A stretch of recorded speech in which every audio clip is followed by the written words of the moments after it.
attention except so far as the resurrection of the body has been a stumbling block for all who realize the gross absurdity of the phrase in its plain meaning, and may not understand that the astral body that which resurges. But if we pass on to a consideration of the third great creed with which Orthodox Christianity is entangled, we have to deal with a blend of wisdom and folly that is very well worth the closest attention. In its naked brutality, the Athanasian Creed drives many people out of churches in which it is read aloud. Some clergymen will not consent to read it at all. Others, whose orthodoxy is equal to the digestion of any horrors clothed in theological tradition, are able to do so. Meanwhile, those in a position to reconstruct the teaching ludicrously caricatured by the language of the Athanasian Creed may easily divest it of its blasphemous absurdities and show it to have been originally inspired by profound wisdom and knowledge. Summarized as it stands, it consists of a series of assertions that contradict one another, together with a broad assurance that all who fail to believe them both ways will be damned. Perish everlastingly, is the expression used at first, but a reference later on to everlasting fire invests it with more specific meaning. To avoid this fate we have to believe a string of assertions frankly described as incomprehensible. Strange to say, it is easy for anyone who has profited by the light thrown in recent years on the course of human evolution to discern, behind the gibberish of the Athanasian Creed as it stands, the profoundly scientific ideas that some exalted teacher of the past must have tried to suggest to some insufficiently receptive mind engaged in the effort to express them. For there is a period in the history of every great human race, ours is only one of many, when the state of each person's belief, or capacity to understand deep spiritual truth, has an important bearing on his subsequent progress. The solar system includes other human races besides our own. Various planets represent humanities at various stages of growth. Superphysical faculties even far below those of the masters of wisdom, now for the first time in this world's history giving out such information freely, reveal the design of the solar system. Another planet was senior to the Earth in its development, and its humanity is already on a far higher level of evolution than our own. But human evolution is not a process in which superior divine power pushes the pieces about, chessboard fashion, without regard to their own free will. The way in which this sometimes seems to be done is at the bottom of a hideous theological fancy, as grotesque as the language of the Athanasian Creed, to the effect that by divine caprice some souls are elect from the beginning, and sure of salvation from hellfire. Others as surely destined from the beginning to that fate. But what really happens is this: some use their free will to accomplish spiritual progress of infinite importance. Others neglect their opportunities so persistently that they are left behind. Not doomed to any horrible penalties, not annihilated as entities, but left to carry on their evolution, if they are willing to do so, in the next great planetary scheme, following on in due order after the one they have failed to profit by to its fullest extent. Of course, it is impossible that anyone can begin to understand all this without realizing the law of reincarnation as clearly as we all realize the circulation of the blood or any other fundamental principle of nature. But the appreciation of that law corresponds to the state reached by a child learning to read, when he has mastered the alphabet. Now, in the light simply of the principle just defined as guiding successive human evolutions in the solar system, we see in a flash the underlying idea caricatured by the language of the Athanasian Creed. Translate first the phrase, "whosoever will be saved," from the blasphemous meaning, "saved from hellfire," to that clearly intended by the original inspirer, "whosoever would be safe from failure to attain the highest possibilities of his place in nature. Must believe or, in equivalent language, train himself to understand certain great subtleties of spiritual truth which frankly for the physical brain at an early stage of its development are incomprehensible, i.e., beyond its grasp. Physical, mental, and moral evolution proceed concurrently. In a world at a far more advanced stage than our Earth has yet reached, the majority of the egos, souls, spiritual entities, call them what you will, are engendering bodies adapted to express egos of similar advancement. What is to be done, by the powers that guide and control incarnations, with the egos that have been so neglectful of their past opportunities that they are not fit to animate the bodies of the kind that are being born? The powers in question, and for the occultist they are conscious beings on a very high level, can only do one thing with them: pass them on to the scheme of human evolution next in order of development. In other words, they have as a consequence of their own neglect incurred the inevitable necessity of beginning again. They are not destined to perish everlastingly, but they are thrown back in evolution for a long period. All Oriental writings, and our sacred scriptures including the creeds are saturated with the methods of Oriental writers, are prone to use words like eternity and everlasting as indicating any long period they are talking about. And not as we do, with a specific mathematical idea behind them. Vastly more than the difficulty of reconciling the triple aspect of divinity with the essential unity thereof is hinted at by the inspirer of the Athanasian Creed, whose clumsy interpreters have been content to hammer at the one problem of recognizing Trinity in unity. But the elaboration of the teaching the inspirer sought to convey would only have been possible for writers fully illuminated with knowledge then occult, in the strictest sense of the term. Early theologians were certainly not among such illuminati, and those responsible for the language of the Creed before us were so ill able to discriminate between credibility and absurdity, that they wove into their work the most loathsomely ridiculous view of the resurrection that any of the creeds suggest. Christ is described as sitting on the right hand of the Father, at whose coming all men shall rise again with their bodies, and shall give account of their own works, with life or damnation everlasting as the only varieties of treatment available for their respective cases. And yet a little progress in superphysical knowledge, available now for all who will profit by current revelation, invests the idea of the resurrection with p6etical charm. The astral body, which rises again every case when a discarded physical body melts away into its constituent elements, is susceptible of a wonderfully beautifying change. Leave the evildoers out of account for the moment, the very bad cases have to be dealt with for a time in an appropriate fashion, as regards the vast majority of decently behaved people. Even though life may have dragged on till the physical vehicle is withered and destitute of all the graces of its youth, the astral body, in which the ego passes away from it, soon undergoes a change the exact reverse of growing old on the physical plane. The old man or woman finds him or herself restored in appearance to the aspect worn in whatever has been the best period of the life concluded. All who are in touch with the astral world, the first superphysical aspect of the earth, will be familiar with such changes, which, moreover, in the case of people who have, in the course of a long life, far transcended the mental and spiritual condition of what may have been physically their best period, will somehow show by new expression in that recovered best period the mental and spiritual attributes imperfectly developed during the earth life. It is sad to think that multitudes of innocent people are allowed by ignorant teachers to grovel with the foulest misconception of a beautiful natural truth, when they ought to be instructed in the exquisite charm of the arrangements made by natural law, in other words by divine love, for their happiness and welfare between successive lives, as they ought to be, of strenuous effort on the physical plane. And that same idea spreads over the whole area of conventional religious teaching. Creeds incredible as they stand are matched by theological doctrines that degrade the popular understanding, even when refined away to some extent by cultivated thinking, and represent the divine nature capable of an anger so ignoble that it can be appeased by innocent bloodshed.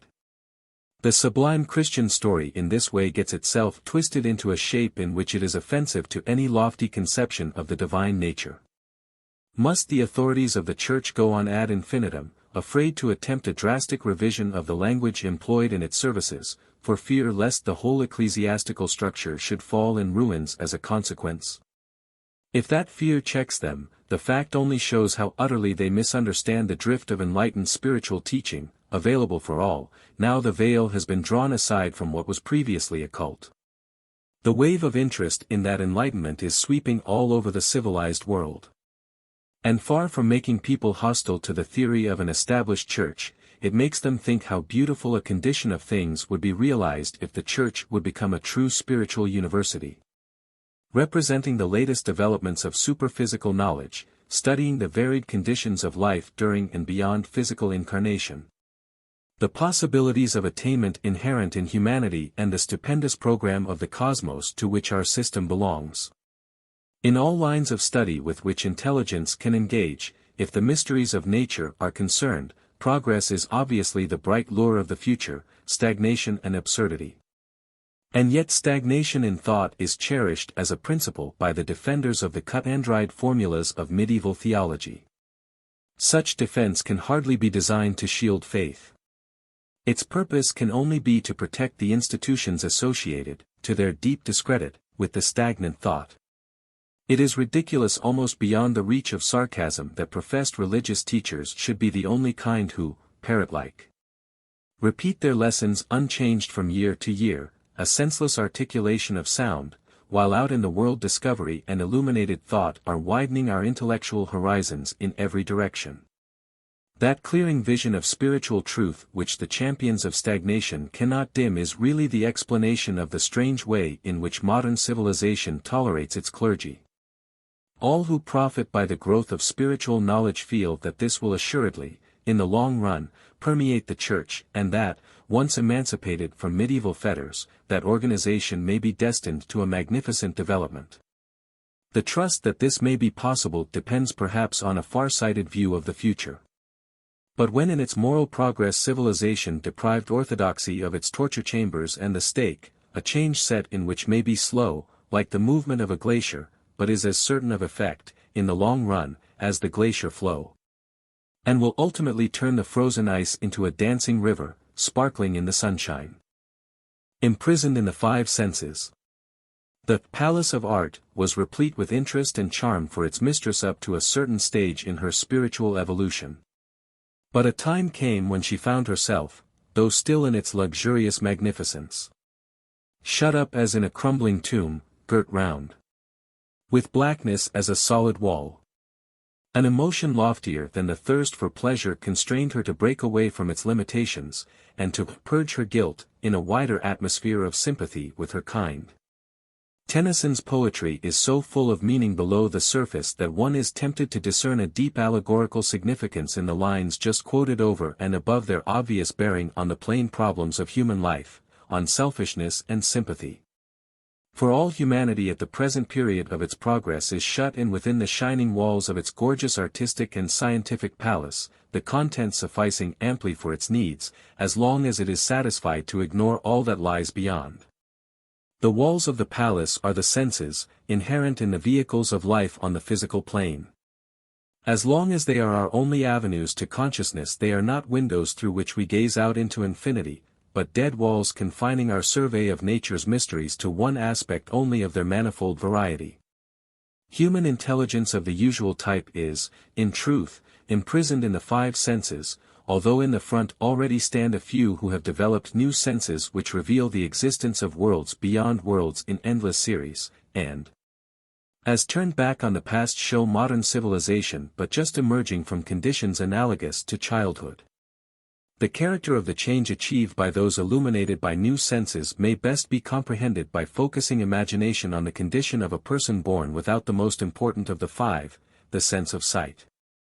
He hears from others of natural phenomena he cannot himself cognize. Descriptions will not help him to realize color or light. He will not understand what is meant by seeing things he cannot touch.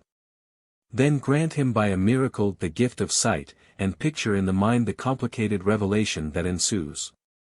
The sudden endowment of an ordinary civilized man with senses already possessed by some persons in the vanguard of human progress would mean a revelation of even greater significance than that suggested in the case of the man born blind. The liberation of consciousness from previous limitations would be more thrilling in its effect than any change that could take place within those limitations. Human consciousness in its nature is qualified to give scope to perceptions all but infinite in their range. But with the ordinary run of mankind, any given volume of consciousness incarnate in a human being can only deal with the fruit of the familiar senses. Of course, faith and imagination seem to yield much more, but are cramped by the familiar senses, as shown by some ludicrous features of anthropomorphic religion. For practical purposes, the senses are the channels through which we gain knowledge. When we guess or speculate along other channels, the mental conception of one generation is apt to be thrown aside by the next, and the history of philosophy becomes an amusing cinema film, that can hardly be called a kaleidoscope. There is not much beauty about it. By far the most important discoveries which reward the efforts of those who escape from the imprisonment of the senses have to do with the definite possibilities of spiritual progress associated with enlightenment that may be attained through new channels of perception. But the laws and phenomena of nature are not really divided by the hard and fast frontiers that sense perceptions seem to define. Grant anyone amongst us certain new senses, and he will not merely be enabled to perceive new regions of existence with appropriate scenery and decorations, brimming over with life of many kinds, but will find the familiar features of the life around us all, those of the physical plane, much more full of meaning than they seemed to be previously. I will illustrate this statement by describing a scientific research carried on within the last few years by means of superphysical senses, and happily involving something like a self-contained proof of its conclusions. It began under my own guidance, when working with a friend brilliantly endowed with superphysical senses. I had found that, quite independently of results they gave us in reference to higher conditions of life beyond the change called death, they were ultramicroscopic in their character as applied to physical nature. Could they be so applied as to enable my friend to see an ultimate molecule of physical matter? The magnitude of such molecules is so minute that mathematical calculations with which, among others, the great name of Lord Kelvin is associated, lead to the conclusion that 30 trillion molecules of water are included in the volume of a cubic centimeter. My friend undertook to try, and I suggested a molecule of gold as the body to be examined. My friend emerged from the condition in which he could attempt to do this, declaring that, although the molecules of gold could be individually discerned, they were far too complicated to be described. They each of them consisted of an intricate combination of smaller atoms clearly belonging to a finer order of matter. This observation led me to suggest that perhaps molecules of matter of less atomic weight than gold would be more manageable, and we next dealt with a molecule of hydrogen gas. This was found to be composed of atoms like those of the gold molecule, but relatively few in number. They could be counted.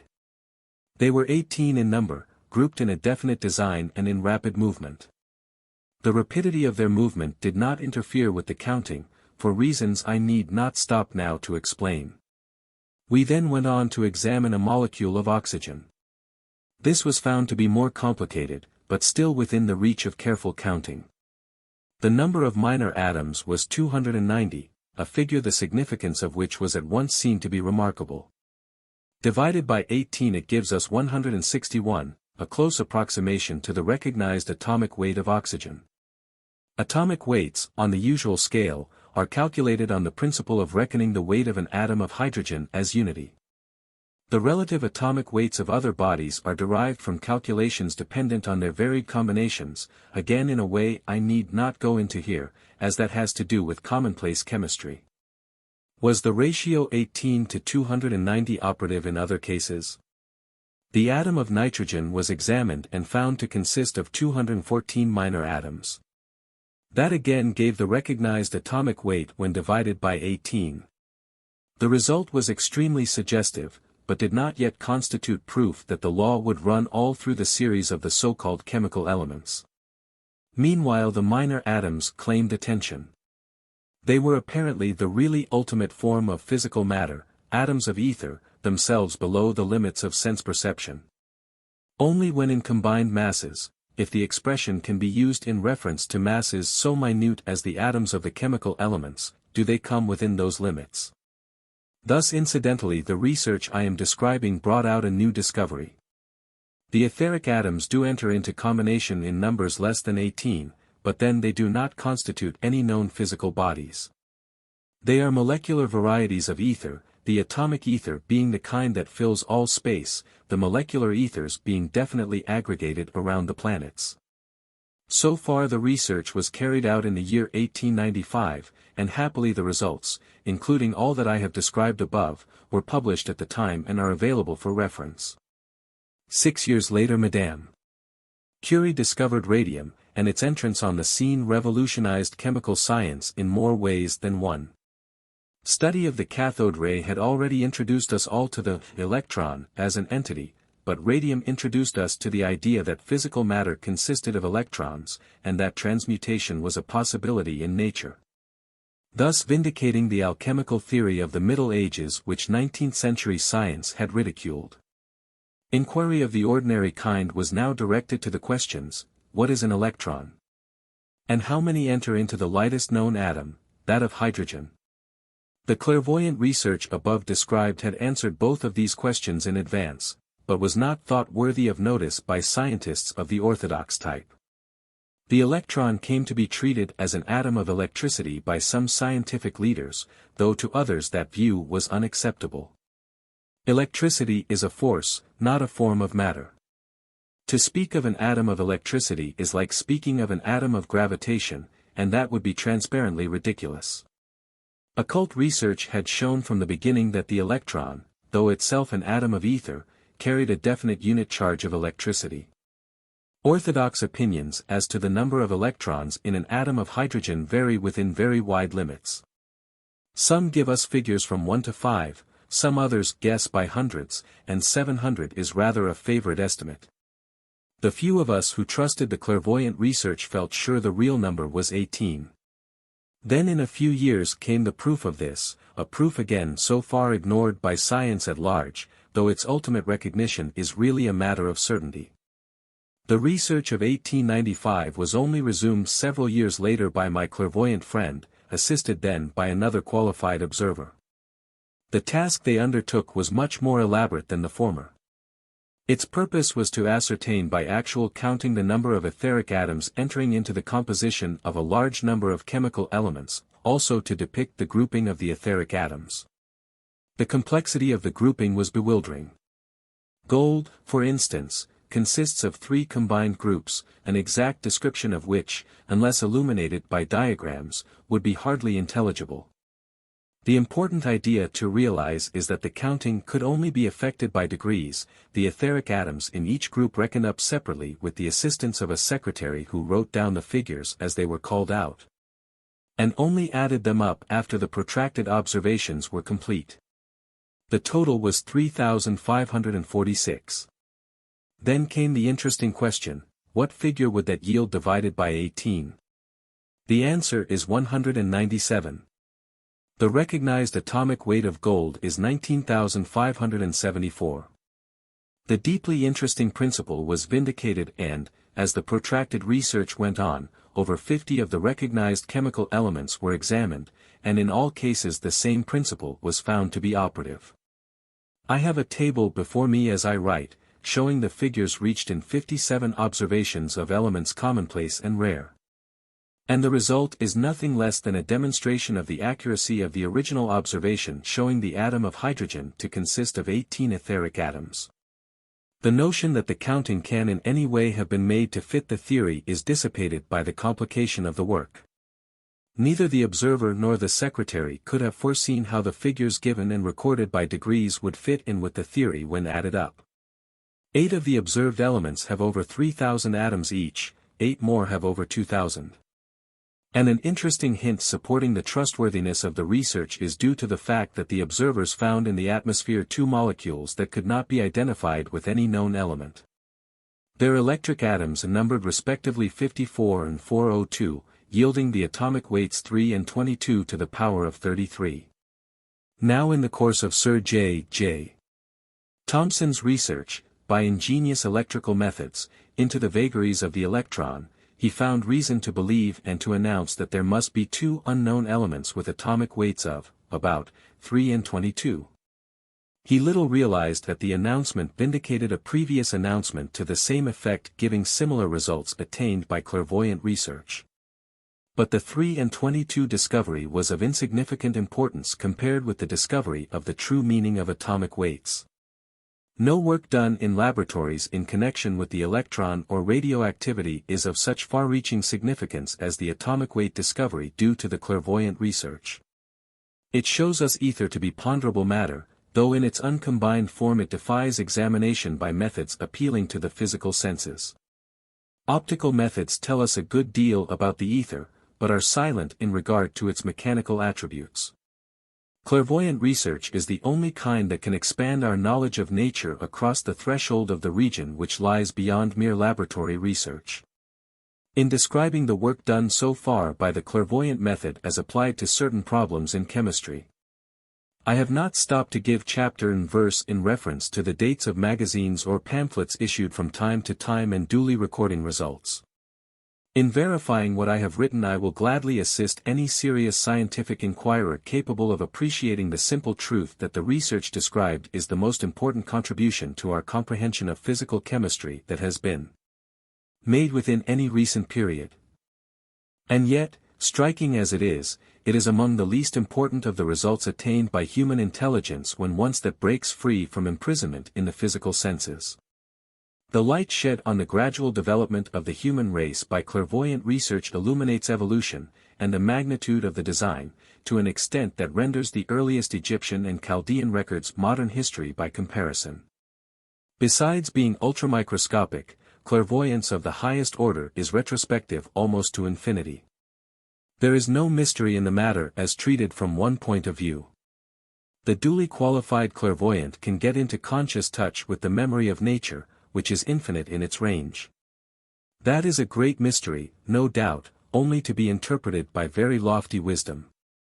But without reaching to such levels, the clairvoyant who has but just broken out of prison can share in the universal memory to a certain extent. One of the best books, Samuel Lang's Human Origins, written previously to recent clairvoyant research, but dealing with the evidence afforded by geological strata, pushes back the presence of man on Earth to the Tertiary period. But a few 100,000 years represent a mere fraction of the time since the Earth was first inhabited by humanity, and not merely by humanity but by nations of advanced civilization. The mists that hung at first over traditions of Atlantis are now clearing up. Incredulity, scoffing at Plato's story, gave way at last to the soundings of the Challenger. The Atlantic bed confessed part of the truth. Geologists accepted the information and, having left copyright if laughing at the idea, proceeded to indicate the exact region in which the last surviving remnant of the original Atlantic continent lies now under water. But it was not the business of the Challenger or the geologist to describe the inhabitants of either the last remnant or the great original continent. That was accomplished by clairvoyant research, and the results were duly published. Years in advance of one occasion I remember when a map of the Atlantic bed was exhibited at a conversazione of the Royal Society, showing Poseidon's, the last piece of the former continent submerged 9000-0 DD years B.C., lying under the waves of the present ocean. Recorded evidence concerning the character and date of the great catastrophe has been derived from the hieroglyphics of Mexico and Yucatan, and fuller information on the subject has been obtained, in another way. The few among us qualified to carry on superphysical research are enabled, by virtue of their abnormally developed senses, to get into touch with still more abnormally developed beings whose progress, though they have emerged originally from humanity, has so far engaged them in work on higher planes of nature that they are lost to sight as regards ordinary mankind. But they have attained to loftier conditions of existence without losing their sympathy with humanity of the ordinary type. To do full justice to the idea would mean rewriting books devoted to the subject. But for the moment it should be enough to feel that the influences making for variety in human life, that show us an ascending scale beginning with the savage and culminating in the great masters of science, literature, and art, are not likely to stop abruptly even at those levels. Its higher progress may stretch beyond commonplace vision, as the ultraviolet rays of the spectrum are beyond such vision, but we can gain certain assurance that ultraviolet rays exist in nature, and that those who may be described as masters of wisdom and knowledge exist also. Thus clairvoyant research and information combined enable us to trace the origin and progress of Atlantean civilization through periods in the past to be counted not in thousands but in millions of years, and behind them again back into other millions during which the human form, as we know it, was gradually developed from lower forms. Indeed, if we go far enough back we shall find life, which from some points of view we may call already human, functioning in vehicles of consciousness not yet entirely physical. But leaving that part of the story out of account, the information already accumulated concerning the Atlantean races shows conventional speculation relating to anthropology and ethnology to be mere groping in the dark. Clairvoyant observation gives us a clear daylight comprehension of the actual facts. Commonplace thinking on these subjects is entangled with phrases that are utterly misleading: the Stone, Bronze, and Iron Ages, the Neolithic and the Paleolithic periods. Flint implements, of course, have their story to tell. They show that regions of the world where they are found, at dates vaguely suggested by geology, were inhabited by men of a very primitive type. Very likely. At early Atlantean periods before civilization had developed, migrations of early sub-races of Atlanteans spread all over the world. They slowly outgrew early conditions without sharing the stimulating influences operative in the evolutionary vortex from which they had been thrown off. Concurrently with a Stone Age in some fragments of land emerging from the sea in the region we now call Europe, an age of advanced science, of stupendous engineering achievements, of intricate sociology was in full activity in the West. As the geography of the world was shaped anew in some eastern countries, immense progress was accomplished there. In Human Origins, Mr. Lang is impressive concerning the certainty that high civilization prevailed in Egypt long before Menes, or the 7,000-odd years of Egyptian history. Certainly it prevailed for hundreds of thousands of years before then, the direct gift of Atlantean civilization previous to its decline. Perhaps, however, the most deeply interesting aspect of the whole Atlantean story has to do with the moral changes that have gone on in the world since that strange period in which the decline becomes manifest. In their intellectual perfection, the Atlanteans in some ways were farther on than ourselves. They controlled some forces of nature we have not yet got command of, and they were past masters in the arts of metallic transmutation, which, as a theoretical possibility, our chemists have only just discerned. But they had not even got a glimpse of the moral beauty of unselfishness, care for the welfare of others, love, in any of its loftier aspects. Altruism, philanthropy, would have been ideas for which their language furnished no equivalent expression. Thus we gain a comprehension of human progress on the large scale as a series of spiral cycles, in the course of which we return to previous conditions, but on a higher level. Modern civilization is now returning to a stage in intellectual progress reached by the Atlanteans at remote periods in the past, but with certain very important embellishments. Aviation and transmutation, now beginning to engage our attention, were, as already said, Atlantean achievements, but we resume acquaintance with them, plus moral progress, in which Atlantis was sadly deficient. The limitations of sense, besides obscuring the past, veil the prospects of the future. Once they are broken through, the divine plan of human evolution stretches out before us on a scale of startling magnificence. Clairvoyance of the higher order introduces us, as already explained, to those advanced leaders of our race described above as masters of wisdom and knowledge. We are enabled to recognize them as linking ordinary humanity with the divine hierarchy. This extends upwards to infinity, but we touch a sublime truth in realizing that on what may be called, though only by comparison, its lower levels, it is recruited from ordinary humanity. The prettiest among conventional conceptions of the afterlife show us no more than happy conditions of superphysical existence, dignified no doubt by the actual recognition of divinity. But such beatitude seems, regarded by ordinary religious teaching, as a finality. Clearer vision shows the spiritual future as infinitely progressive, and the sublime conditions attained by masters of wisdom merely a stage of progress, a stage which the majority of the human race ought to attain in the long run.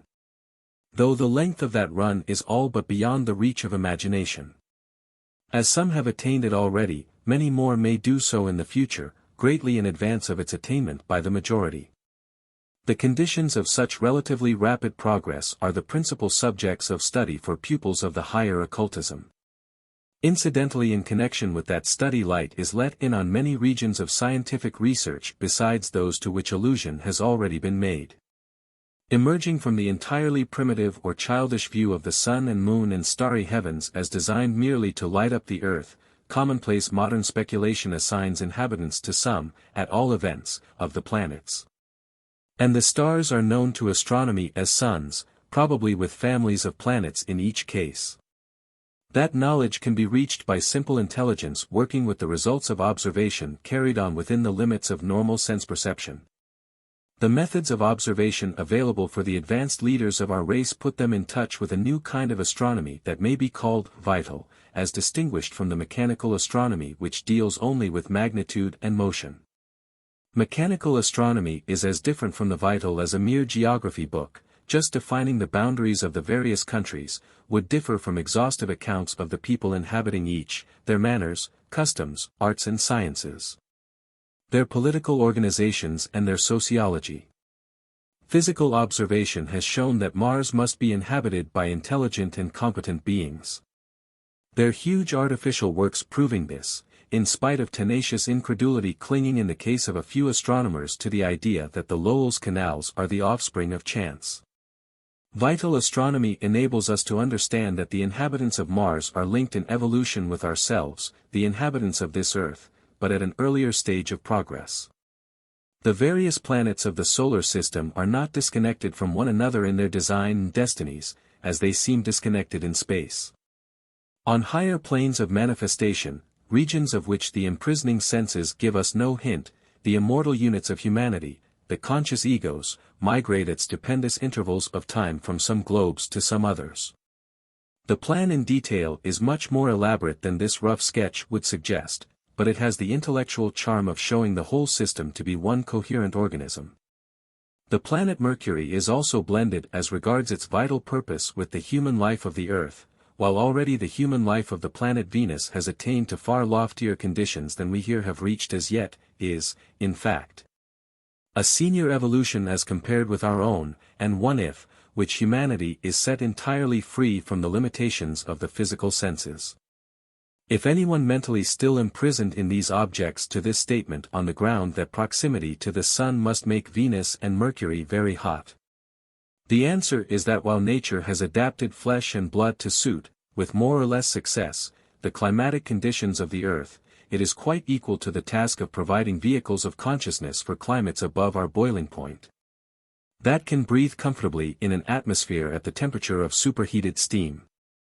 Chemistry has still some discoveries to make, and the composition of liquids that provide mercury, for instance, with lakes and rivers defying evaporation at, say, 3003 F would be very interesting if it could be ascertained.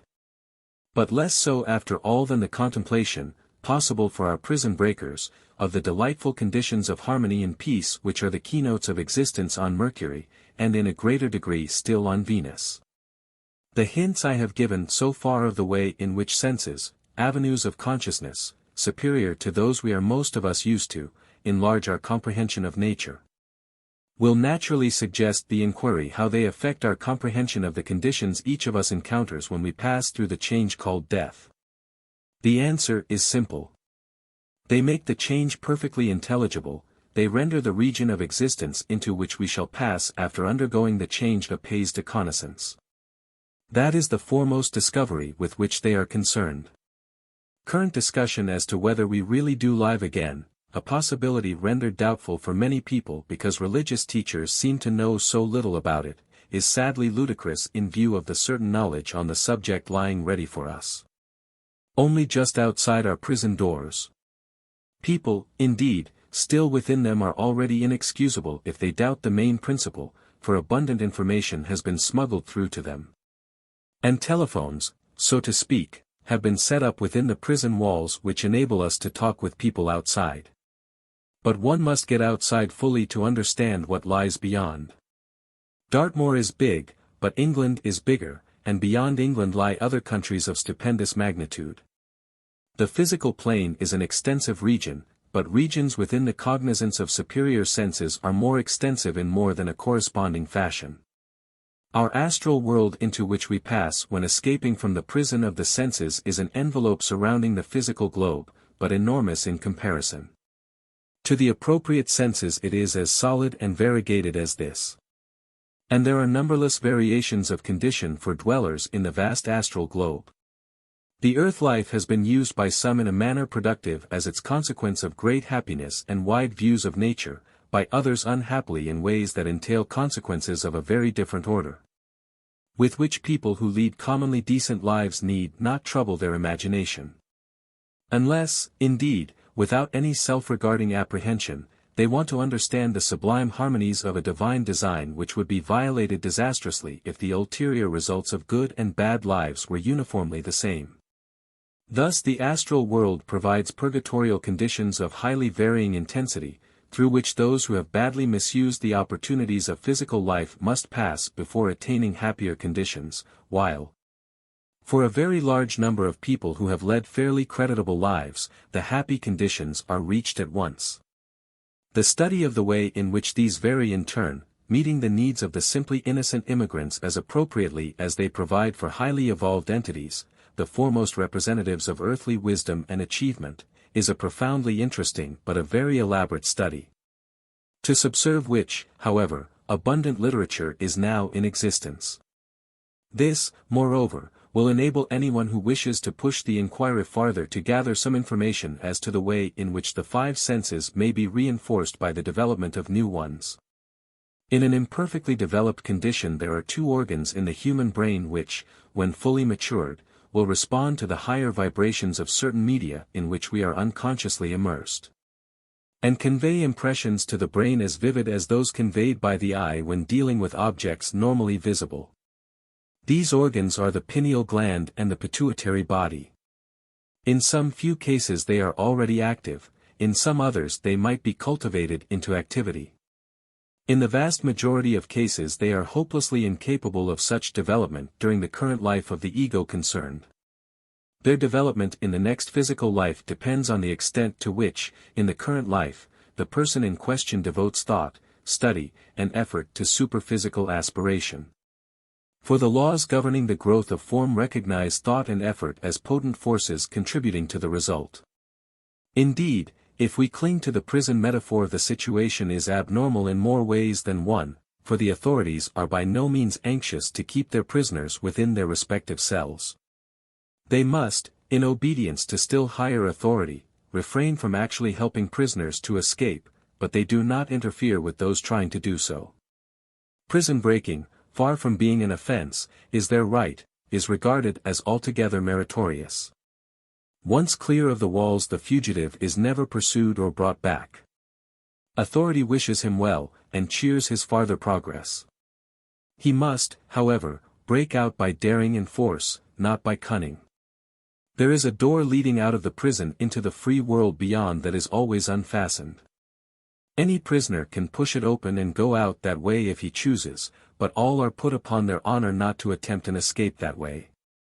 And if they break faith and do so, they are terribly disappointed, for the door leads out of the prison, it is true, but to regions in which the conditions are still more distressing than those of the prison itself.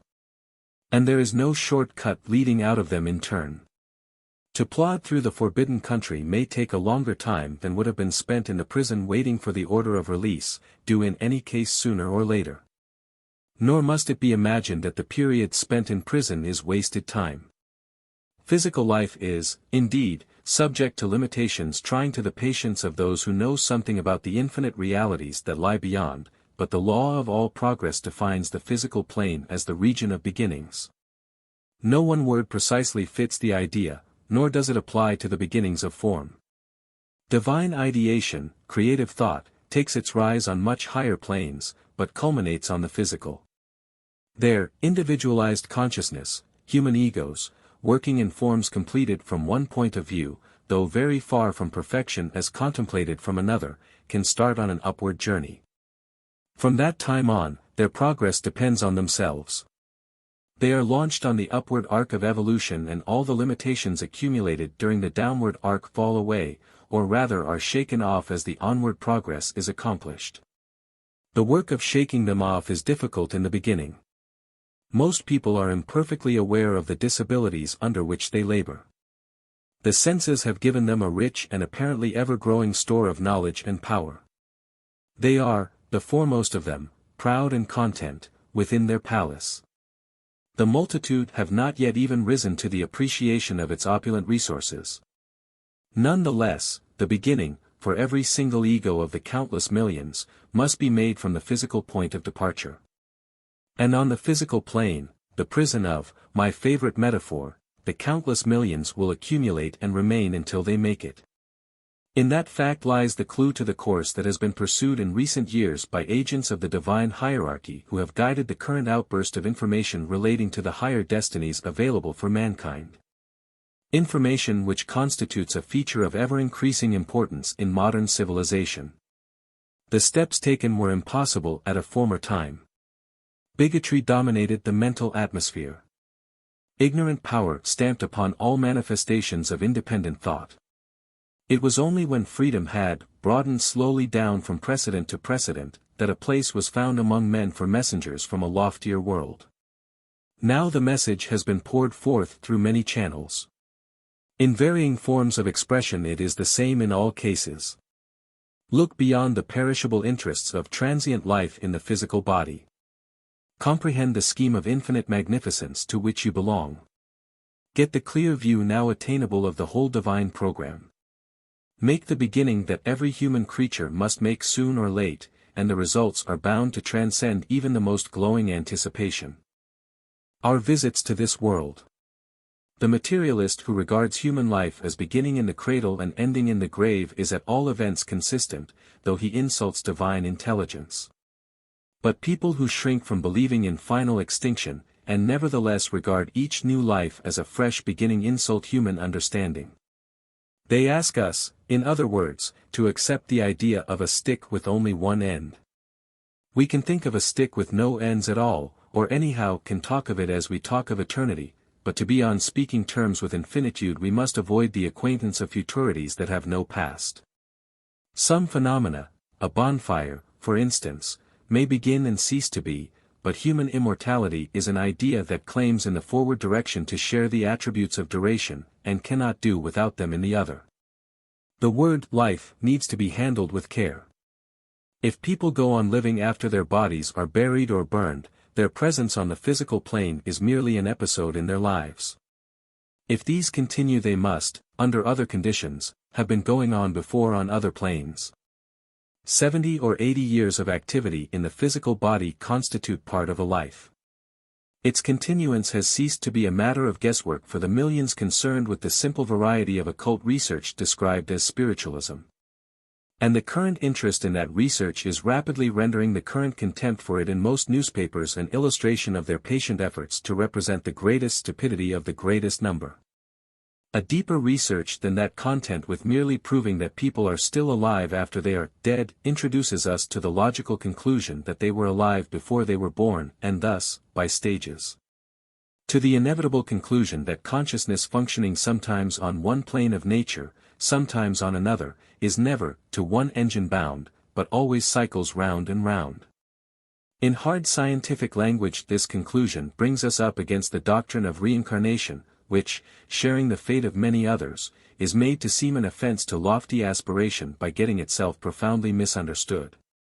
At first, introduced to the Western world in the earliest theosophical writings, it captured a great array of supporters because, for the first time, it enabled them to contemplate the inequalities of human condition without feeling that they were incompatible with belief in divine justice.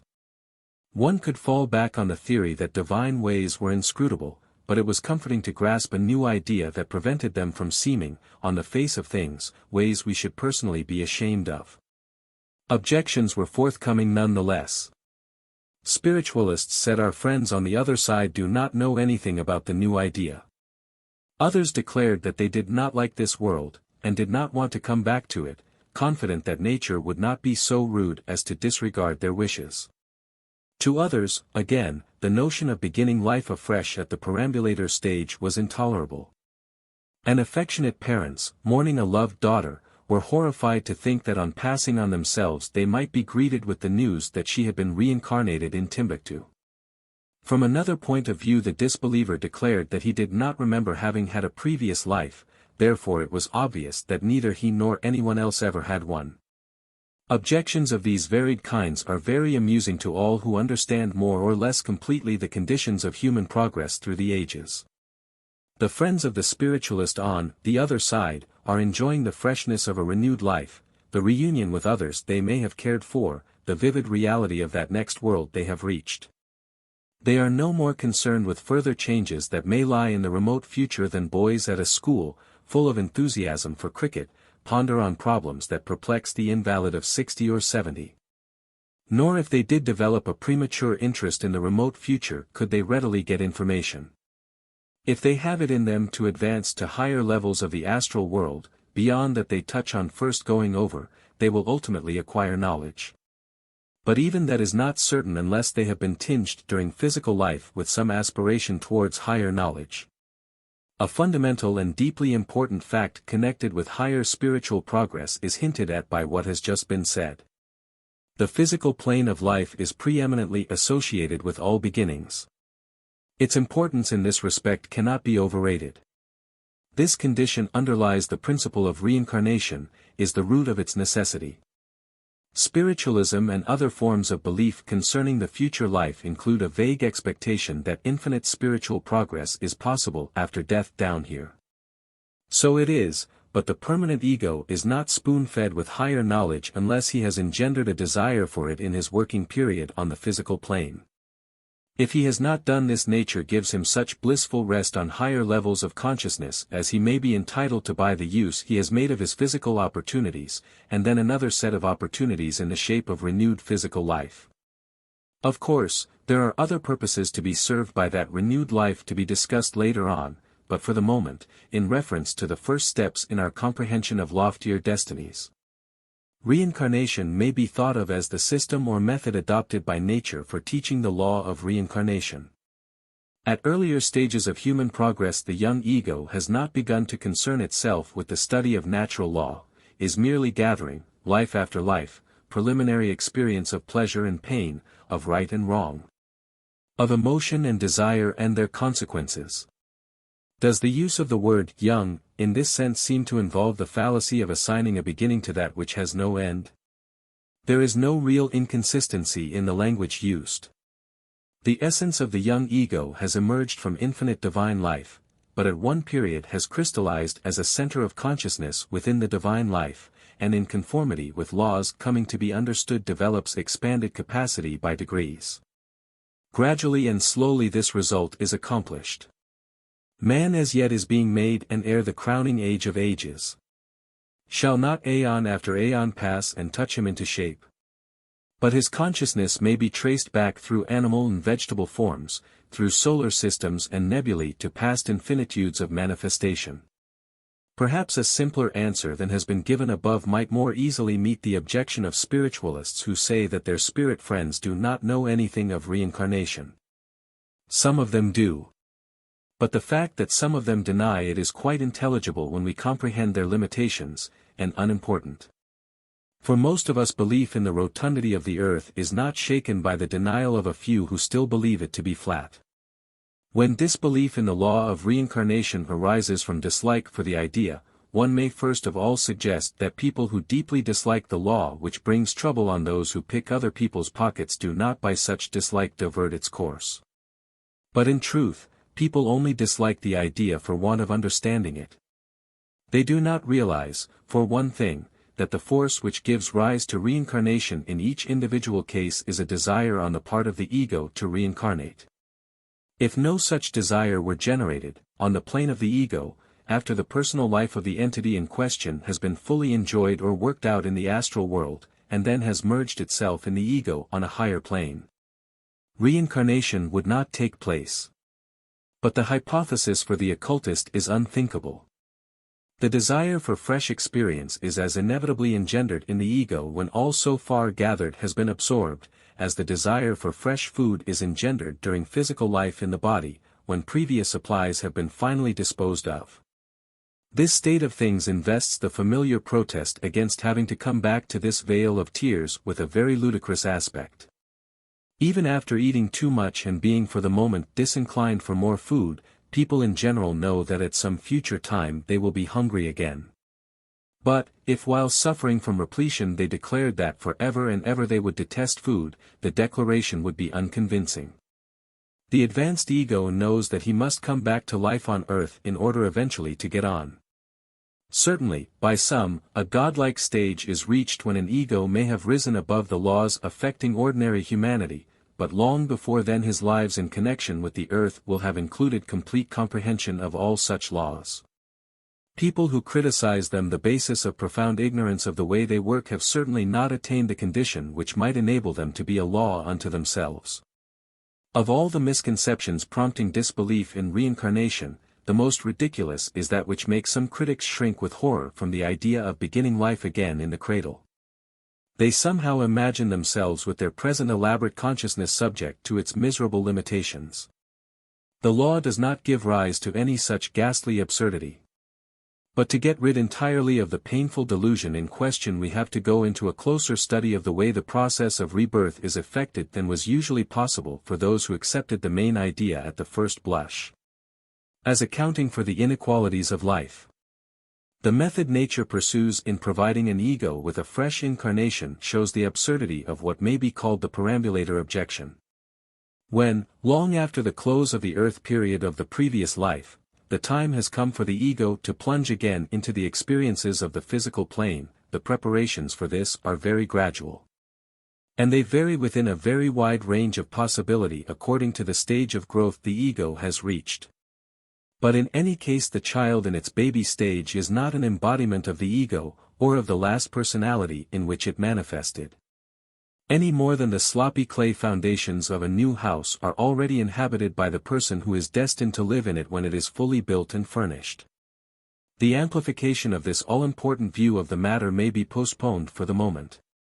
For the broad fact disposes of the delusion people suffer from if they think of themselves as enduring the limitations of childhood when coming back to earth life. Before dealing fully with the gradual way in which a new child's body is rendered fit for occupation by the appointed tenant, attention may as well be paid to a difficulty of a more dignified order than any already noticed. Does the law of reincarnation conflict with the supremely important aspect of the next world, in which we think of it as reuniting under happy conditions the loving friends, wives and daughters, sons and fathers, torn asunder by death, so cruelly torn asunder as it often seems to limited vision? Reincarnation no more interferes with the reunion on higher planes of those who have loved one another on this one than our next summer's holiday will be interfered with by the precession of the equinoxes.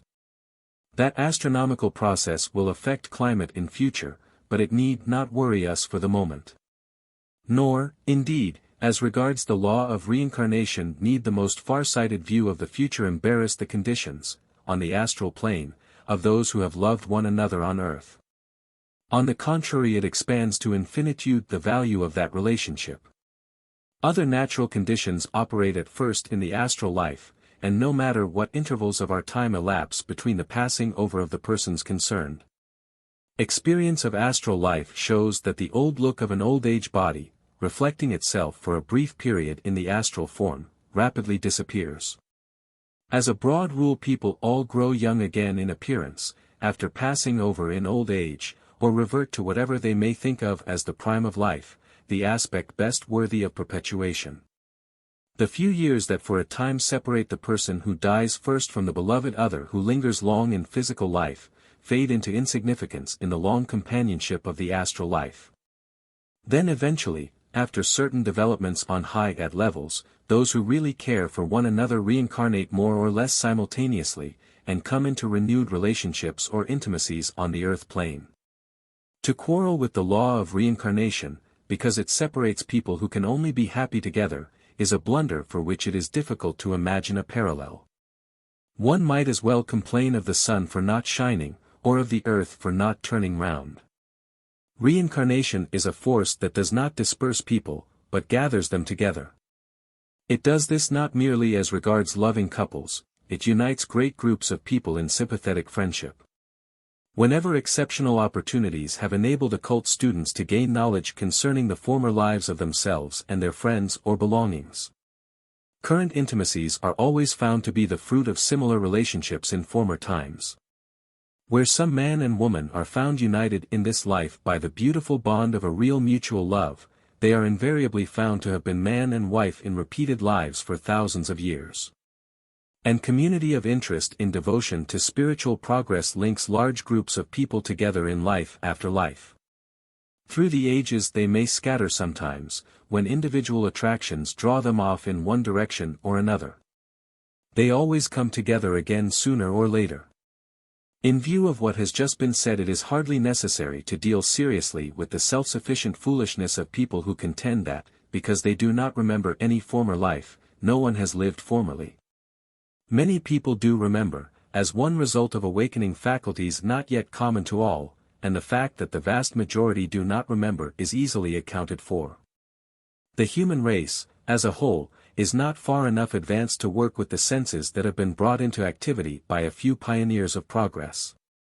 The cultured minority of civilized countries, even, is little more than halfway on along the course marked out for the millions of years of human activity, while, if we strike an average between an Australian savage and the President of the Royal Society, the result will be rather disheartening. And, indeed, though we may take the holder, at any time, of the exalted office referred to as one who stands on the height of his life, and of life as generally understood, the occult student at all events enjoys a glimpse of a height that is higher, and expands his consciousness accordingly. But apart, indeed, from the fact that the majority even of cultured people in civilized communities have not yet developed faculties that enable them to remember past lives, there is a very good reason why nature does not allow them to do so. At their present stage of progress, very often they have complicated karma to work out. They have done things in past lives that entail painful consequences in the current life. To be able in advance, by remembering the incidents, to foresee the painful consequences impending, would be an arrangement cruelly aggravating the pain. For the clear sight of past causes, it is much better that most of us should wait. When spiritual attainment has cured us of the tendencies that engender evil consequences. When appropriate aspirations and acquired knowledge cooperate. The higher senses, which include the power of looking back, will certainly dawn among earnest students of the higher occultism, the superphysical science of nature which illuminates the whole divine scheme for those devoted to it. There are some who already have these higher senses in full activity, and can not only look back on the former lives they themselves have passed through, but on the companionships and acquaintanceships of those lives. So that a great many others now in physical life are enabled at second hand to acquire knowledge of their former doings. Thus we can observe in actual operation the working of the law referred to above, which brings sympathetic friends, besides those linked by the supreme tie of love, into incarnation together. In this way I have been able to identify 20 or 30 of my present friends and acquaintances, as having played parts together in former dramas, parts that have curiously varied in character sometimes, under karmic influences of diverse kinds. Before examining the method, or methods, for they vary, by means of which reincarnations are accomplished, let us glance at the esoteric necessity for the process. Theologians, by thoroughly misunderstanding God and nature, i.e., supreme divine power and the mechanism of manifestation, have taught people to think of the earth life and its conditions with disdain, if they can, and to contemplate an eternal future of hymns, wings and inferior musical instruments with as much ardor as the prospect permits. Expanding knowledge enables us to realize that the earth life is in the same relation to the spiritual future that, during this life, a man's business or work is to the enjoyments that wait upon success. The slow processes of early evolution fit the growing ego for his work in the earth life. Then he has to do it, and earn the results. Few egos would do it successfully the first time of trying. Nature is very patient, and gives them almost any number of repeated opportunities for trying again, i.e., so many earth lives with periods of rest between each / only here can they do the work. Careless thinkers vaguely imagine that spiritual progress, without work to provide for it, will be somehow accomplished on spiritual planes after the shackles of physical existence are contemptuously cast off. On this plane that would be like the view of life that a man of business might take if he assumed that income would flow in of itself if he basked all the time in the luxuries of his home and never went back to his office. Consequences will not follow without causes being set up to provide for them. That simple truth governs spiritual progress as well as the processes of manufacture. Wood will not spontaneously convert itself into tables and chairs. The human soul must be fashioned into shape before it can take a place, as it may do if all goes well, in the divine hierarchy. But, unlike the wood, it has within it the power of fashioning itself, and no external carpenter can accomplish the task, a long and sometimes a wearisome undertaking that can only be carried to a successful conclusion in the workshop. In more scientific language, physical life is the condition in which we all begin the work of educating ourselves up to divine levels, a stupendous task, each stage of which has its own beginning. We start in some life or another on the upward journey. We make some progress which colors the superphysical period of rest and fruition, and if we persevere we get on farther next time. No one in one physical life does more than make progress. If Lai has set out to walk from the Land's End to the north of Scotland, he cannot get over the whole distance in one day, but let him keep on day after day and he will arrive eventually. If he were allowed only one day for the journey he would not do this. The comparison is perfectly sound. If we were allowed only one life, we could never get to the summit of our possible destiny. Certainly there are aspects of progress at variance apparently with the rigidity of the statement above about the necessity of providing for it by work down here. At given stages of progress we must be in touch with superphysical planes, but the aspiration to get into touch with them must have begun here in the first instance. Thus the importance of the physical life and its opportunities cannot be overrated, its frequent renewal is an absolute necessity, deeply embedded, so to speak, in the divine program of human evolution. The methods by which reincarnations are accomplished vary within very wide limits according to the stage of development each ego may have reached. For a few, relatively, very far on, special arrangements come into play. Dealing first with the enormous majority, including the savage and civilized races, the course of rebirth is guided, not by blind laws inherent in matter, but by the will of beings on an immensely high level of divine dignity. Thought of by occult students as the lords of karma. So far as we know their collective jurisdiction extends over the whole universe. As regards this world we know of 4 such beings, each, of course, presiding over an immense hierarchy of agents. One is concerned merely, or especially, with the savage races, another with the rank and file of civilization, another with the cultured minority, these present karmic problems of deeper intricacy than are usual with the less evolved majority. The fourth is concerned with the karma of nations, but that is a huge subject by itself which need not claim attention for the moment. The simplest savage has potentialities of ultimate development towards infinity, but till his ego has become qualified for incarnation in civilized races. Almost any opportunity for renewed life in his own or some similar race will suit him equally well. His higher spiritual self is merely a germ, the identity of his personalities in each savage life could only be traced by the keenest vision of exalted clairvoyance. As a natural process the method of bringing any ego back to physical life will be better understood if we consider the rank and file of civilization. At that level each ego has made some progress in growing a higher self on the plane of spiritual consciousness. The personality in life has developed capacities of the mind, loves, friendships, and relationships which give rise to a protracted and interesting period of life on the astral plane after physical death.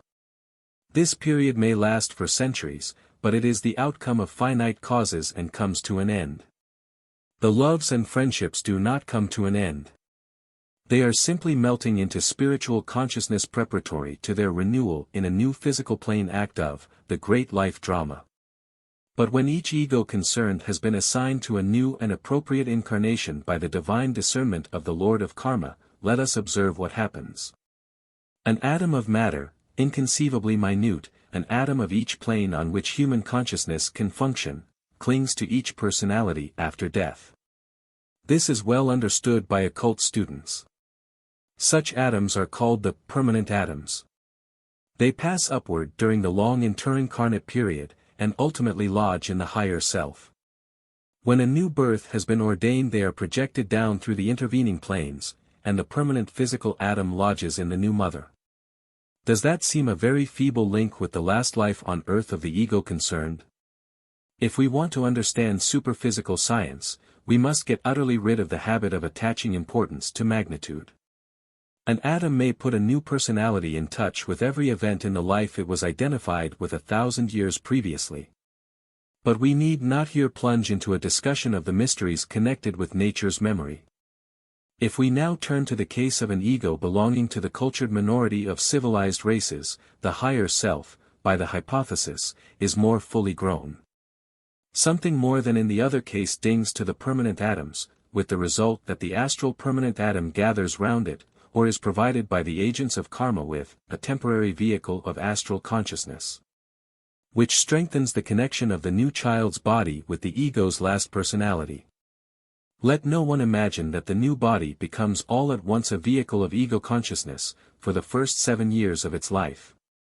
The baby consciousness does not borrow from the presiding astral any streak even of its mature capacity for thought and emotion. Nor even in the first 7 years does it do more than accomplish, under guidance, certain preliminary processes of growth. Only when another septenary period has passed does the child, at 14, begin to be as regards its astral nature the personality of the former life over again. And not until a third septenary period has passed is it infused with the mentality of the former life. Then the ego has been reincarnated, except for what remains on higher spiritual levels as the higher self. For, remember, we are now dealing with the case of an entity so far advanced as necessarily to have developed through many former lives a complicated account with karma. There are good and evil forces awaiting operation. Capacities of varied kinds need expression. It may not be possible for the directing powers to find an incarnation in which all these forces can operate simultaneously. Successive lives, surrounded with very different circumstances, may be required to work out the whole one intricate problem. But the great powers of nature are very patient, and have limitless time at their disposal. A large draft upon those resources must be made when, in addition to the intricate claims of an advanced ego's individual karma, his love ties and hostile relationships with other egos have to be provided for. But the manner in which nature, the living mechanism of divine will, exhibits a power of combining everything with everything else, is for a thoughtful observer the most dazzling of her marvelous attributes. The familiar phenomena of heredity illustrate that last remark. When a child growing up exhibits characteristics resembling those of parents or ancestors, he is sometimes regarded as supporting the idea that he is mentally and morally, as well as physically, the product of his parentage, new soul. In reality, the powers guiding his incarnation have put him into a family the physical heredity of which will provide him with a body capable of giving expression to his individual characteristics. They have been able to combine the provision with a life destiny in which his karma can be properly worked out.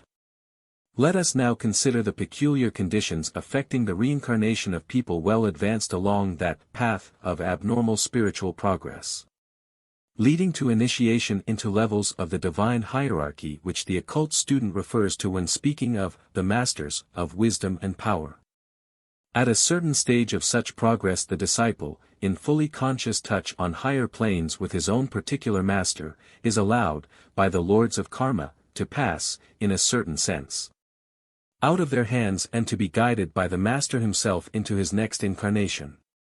By the hypothesis in such a case there has not necessarily been any exhaustion of the forces providing for long terms of happy rest on the astral and manasic planes.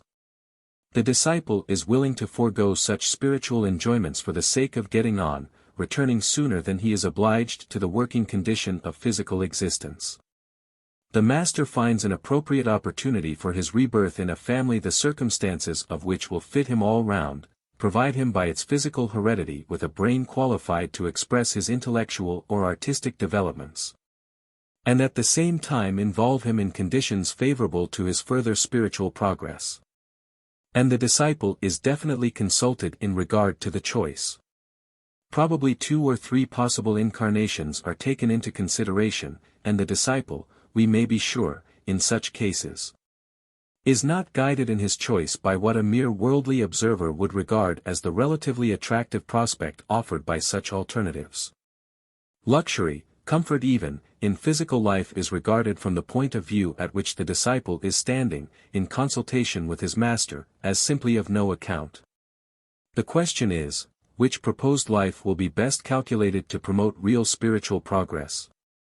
Cases are known in which humble and arduous incarnations have been chosen in preference to others of ease and far superior social station. The method of reincarnation in such cases will follow the ordinary routine in one way.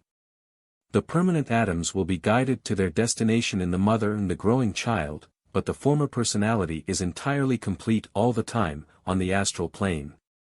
Looking on and perhaps being able to some extent to influence the parents in the treatment of the child, who will most likely exhibit psychic characteristics of an unusual order, though for various reasons this is not a matter of certainty. Eventually, by the time that child has attained the age of 14 or a little more, and has grown a new astral body identified in appearance with the new physical body. The astral of his former personality will be discarded and the new life will fairly begin, though it will not till later on be infused with the intellectual attributes of the ego. Infant prodigies are not necessarily, or even probably, examples of the peculiar incarnations just described. When wonderful musical faculties are manifest at ridiculously early ages, that condition can be traced to the impatience of the musical ego to express itself again on the physical plane. Arithmetical prodigies may be due to some unusual capacity in the new brain for bringing over astral consciousness. But the study of such exceptional phenomena lies outside the effort to comprehend the normal working of the laws regulating the sufficiently intricate problems of ordinary reincarnation. The importance of understanding these laws, as far as that is possible, cannot be overrated. They lie at the root of the whole scheme of human evolution. To frame theories of human origin and destiny without taking them into account would be like trying to explain bodily growth without comprehending the circulation of the blood. To frame a science of chemistry without including oxygen in the catalogue of elements, to explain light and sound without contemplating the idea of vibration. Religion, as the world grows wiser, will not be able to do without some comprehension of spiritual science essential to the permanent maintenance of spiritual emotion, of religion as a force operative on conduct. Without the system of rebirth, the physical world would have no raison d'etre. If spiritual beatitude could be as well reached, without further contact with this kind of life, by the debased savage, the civilized criminal, and the altruistic philanthropist, it would not have been worthwhile for the sun to shine. Or the earth to turn round. The occultist knows the physical world to be the climax of creative ingenuity. On lofty planes of consciousness divine purposes are thought out. On those which are lower, in only one sense, they are realized. By degrees the realization becomes more and more complete, and the earth itself will share the progress of the humanity it bears. Eons hence humanity will be contemplating the results of this progress. To part it from its heritage by denying it, in imagination. Happily that cannot be done in reality, the right to keep in touch with it, is to blunder into making nonsense of the whole divine scheme, in a way, moreover, which would incidentally cheat the loftier planes of consciousness of the perfected egos they are awaiting, in reliance on the plane of physical manifestation, the nursing home of our, as yet, imperfect selves. Those whom it has reared successfully are continually outgrowing the need of its guidance. Those who have hardly yet profited by this are continuously pouring in. The human family is a large one, though collectively a mere episode in divine manifestation. But the episode is sufficiently elaborate and varied to absorb our attention, and few of its aspects are better worth notice than those which have to do with the fundamental principle governing its alternations of activity and rest.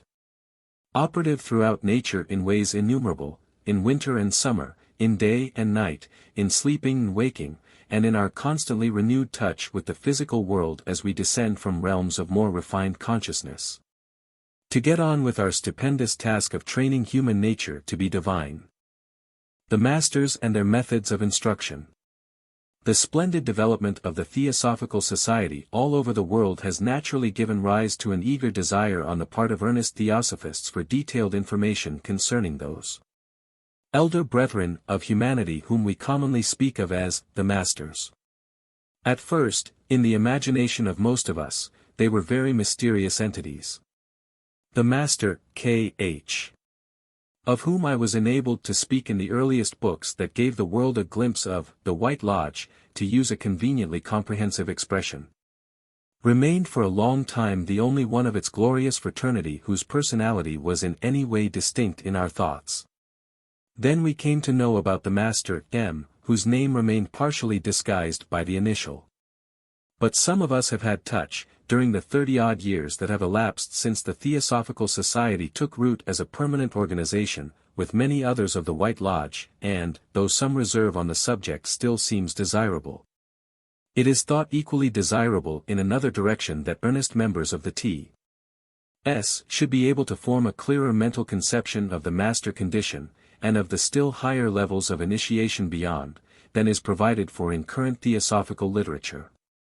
I feel sure, moreover, that the masters themselves wish to be better understood in the society they originated than was generally possible at first. My present purpose, therefore, is to deal with the subject more freely than has hitherto been usual, and to show how intimately the activities of the White Lodge are blended with the affairs of the world. How the masters are much more numerous than was at first supposed, and how they specialize in dealing with the various departments of human life, while working together in absolute harmony of purpose. How their divine aspect, as we regard them from our point of view, is blended with an intensely human aspect as they deal with us individually, and how they, in turn, are guided in their action by the still loftier will above. We cannot overrate their power and knowledge if we compare it with our own, nor can we overrate their limitation if we endeavor, in imagination, to range the highest planes of consciousness in which supreme divine law prevails. Again, we cannot easily do justice to their affectionate sympathy with human disciples struggling upwards towards loftier spiritual life. In that way their human aspect is beautifully manifest. The master level of initiation is a fairly definite stage on the path of spiritual progress, but is in no sense a halting place. The next great stage, initiations beyond common comprehension intervening, is that of the Fathers, as they are called, or by an equivalent term in another tongue. And I am assured, though the idea is utterly beyond incarnate understanding, that the interval, as representing power, knowledge, and cosmic experience, between the condition of the Master and that of the Father is not less than that between an ordinary cultured man of our race and the Master. Within recent years there have been many ascents from the Master to the Father level, but in no way does any such ascent cut off the new Father from the disciple's activities and personal attachments of himself when in the Master condition. From our point of view he is the Master still, so in thinking of those we may know we need not be curious concerning their absolute rank in the mighty hierarchy. A simple fact not generally known throughout the society is this: there is a Master definitely identified with, or, in charge of, every great country or nationality in the world. Thus I have had some touch with an English, a Scotch, and an Irish Master, also with an American Master, indeed, with more than one specializing in the guardianship of the United States. I know also of an Italian and a French Master, and in all such cases the Master in question, though he may have held that rank for untold ages, and may have used many physical bodies in the past, takes incarnation in a body belonging to the nation or race over which he undertakes to preside. He generally resides at the capital of that state, and this custom disposes of an absurd notion, prevalent among theosophists at one time when the Master condition was very imperfectly understood, to the effect that no adept could endure the evil magnetism of great cities. In some cases, and we happen to hear of them first, certain masters have found it convenient, so far as their bodies are concerned, to reside in remote Himalayan districts. Their work has been altogether on higher planes, and all about the world, under conditions involving the habitual use of subtler vehicles of consciousness, but they can, and sometimes do, materialize in the midst of crowded humanity. He would be a poor adept who could not shield himself from inferior magnetic influences. Obviously, by the laws governing the occult world, national masters cannot let themselves be known to ordinary people round them for what they really are. It is perfectly hopeless for anyone not of their own order to try and identify them. In order to guard against possible confusion of thought on the part of my readers, let me remind them that of course there is a being of the Deva order also identified with each great nationality. But he is on a different line of evolution altogether. During happier periods of the past there was a German master, or more than one, but since Satan has monopolized spiritual influence in Germany, the White Lodge masters have had to withdraw from that country. The resulting condition of things could only be elucidated by a long collateral story into which I have no time to diverge. One master, whose work lies chiefly in America, has been especially active in helping to guard the transport ships carrying United States troops to France, from torpedo attacks on the way. The black and white forces on the higher planes are each, all the time, trying to bend physical forces to their own ends, and the way in which, throughout this war, the powers of the whole White Lodge have been strained in resisting the satanic attack, is ill understood as yet by the humanity that owes its escape from the fatal disaster to that tireless protection. The master to whom I have just been referring has been identified with the American continent ever since it was part of the still greater continent of Atlantis. He is linked, in a very curious way, with the Atlantean period. And this leads me to speak on one condition associated with mastership that seems at first very bewildering. The physical bodies of the masters often attain to extraordinary ages, to be counted by centuries, rather than by years. No incomprehensible miracle is really involved. During our youth we are all under the influence of a force science has not yet catalogued, which makes for growth and improvement. When we are grown up it continues in operation for a time, keeping the body in good working order. Then, in the natural course of life at this stage of evolution, that force ceases to affect us.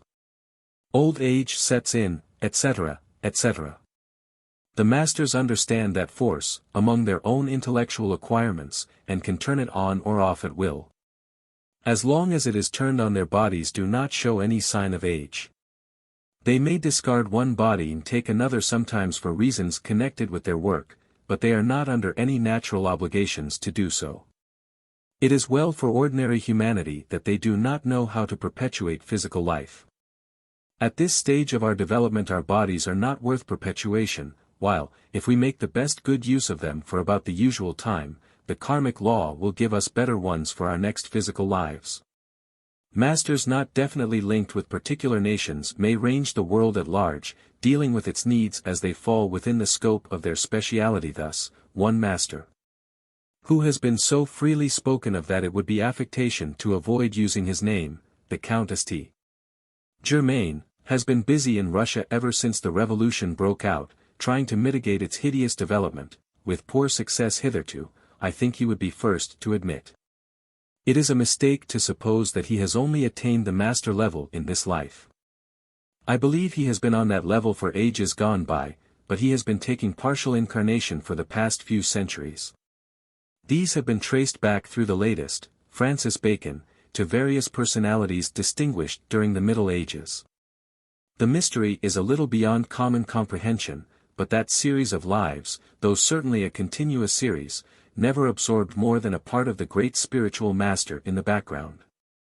I am assured that there was about a third of him in Francis Bacon, a very magnificent incarnation all the same. Many masters work in this way. Indeed, on a level a little below that of a master, the arrangement is practicable. And a master, if he sees fit, can run, so to speak, more than one body at the same time. This makes the identification of any particular master on the physical plane a matter of extreme difficulty. We ought to understand this possibility more fully. Masters will sometimes, for special reasons, take incarnation on some very humble human level. I know of one deeply impressive case. To fulfill some purpose of the White Lodge, a certain master, not to be identified with any hitherto referred to in theosophical literature, took birth as a slave in Rome during the Domitian period. It ultimately came to pass that he was driven into the arena of the Colosseum in company with a crowd of Christians, to be devoured by wild beasts. Being what he was, he could, of course, have slipped out of his body as easily as any of us might take off a coat, and would not have been at all inconvenienced by leaving it a pre-ar for the lions. But he saw that by staying on in it, and using his power as a master to pacify the agonized apprehensions of the crowd around him, he could save them from the worst sufferings of the ordeal. So he remained, and, here we touch another mystery, by drawing into himself the vibrations of fear from others, actually felt himself the intense pain of these vibrations. He allowed himself to be consciously killed by a lion. This is not the only story of the kind I could quote, but it ought to be enough to show the utter selflessness. Unselfish is an inadequate word, that is one of the sublime attributes of the master condition. For me, I have always regarded the arena incident as constituting the most wonderful lesson in occult ethics I have ever received. The Master K.H., to whom I especially belong, is preeminently concerned with the spiritual progress of humanity. That is why we find him the lofty influence peculiarly connected with the Theosophical Society. In Atlantean ages he was generally to be found exercising exalted priestly functions, while his great brother M., specializing in power, was generally at such times incarnated as a great king or emperor. Another master, H, will serve to identify him, is, amongst other specialties, in charge of the movement known as spiritualism. He has been in charge of it since its inception, and before, for it was deliberately planned by the Great White Lodge collectively to control the growing materialism of the 19th century. It was, as definitely as Theosophy, a White Lodge movement, of which Theosophy was planned to be the natural sequel. In view of this state of things, the mutual antagonism on this plane of spiritualism and Theosophy is pitiably ludicrous. Spiritualists, refusing to believe in the masters and their teachings, are fighting against their own illustrious chief. Theosophists, scoffing at spiritualism, are insulting the wise policy of the White Lodge they profess to revere. Again, it is foolish to overlook the splendid work in the world spiritualists have done in convincing millions that there is another plane of existence, another life after this. And it is marvelously foolish of spiritualists to spurn the gift of fuller knowledge concerning that plane and life offered them by Theosophy. Spiritualism should have been the natural highway leading to Theosophy, if the relation of the two had not been grievously mismanaged on this plane in the beginning. Certain members of the Great White Lodge, on a very high level, are concerned with the progress of the world in connection with science, literature, and art. The scientific master, a higher designation would be more suitable, is the channel through whom all new discovery and invention, of dignified kind, naturally flows. He inspires discovery at the appropriate times. In the whole divine program great blocks of natural knowledge are marked out for dissemination on the physical plane at definite periods. Discovery is never allowed to outrun these divine limitations. It may overtake them, for the Master A. Let us call him, does not use men of science as automata or telephones. He watches the drift of their researches, may, indeed, prompt these, and then implants in some receptive mind a new idea along that line of investigation. That does not in the least detract from the merit of the incarnate discoverer. He could never have picked up the inspiration unless he had developed his ego capacity to the required degree of perfection. I know less about the way in which the artistic masters work, and will not attempt to describe it. What I have written is but an imperfect sketch of the conceptions I have been able to form of the masters and their work.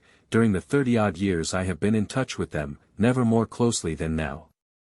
But at the best on this plane of consciousness we can only get a feeble grasp of some of the features of the White Lodge life. In its higher aspects the mere physical brain cannot deal with its conditions.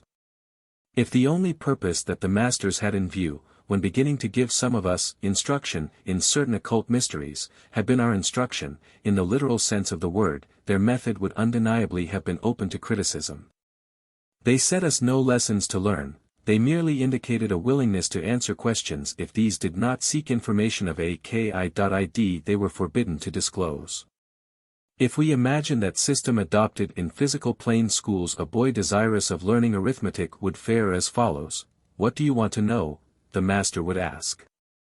The boy, utterly ignorant of where to begin, might say, "I have seen a queer mark in arithmetic books. Looks like a V with a line at one end. What does it mean?" The master would say, "That is the sign of a square root, and it means the figure which multiplied by itself would give the figure you see."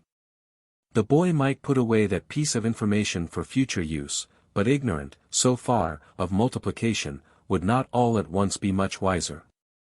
Without being a gross caricature of the facts, that is the way for in the beginning I worked with a friend who afterwards dropped out of the Theosophical movement, obtained the instruction that ultimately led to the production of esoteric Buddhism. On the face of things, looking back, it really does seem absurd.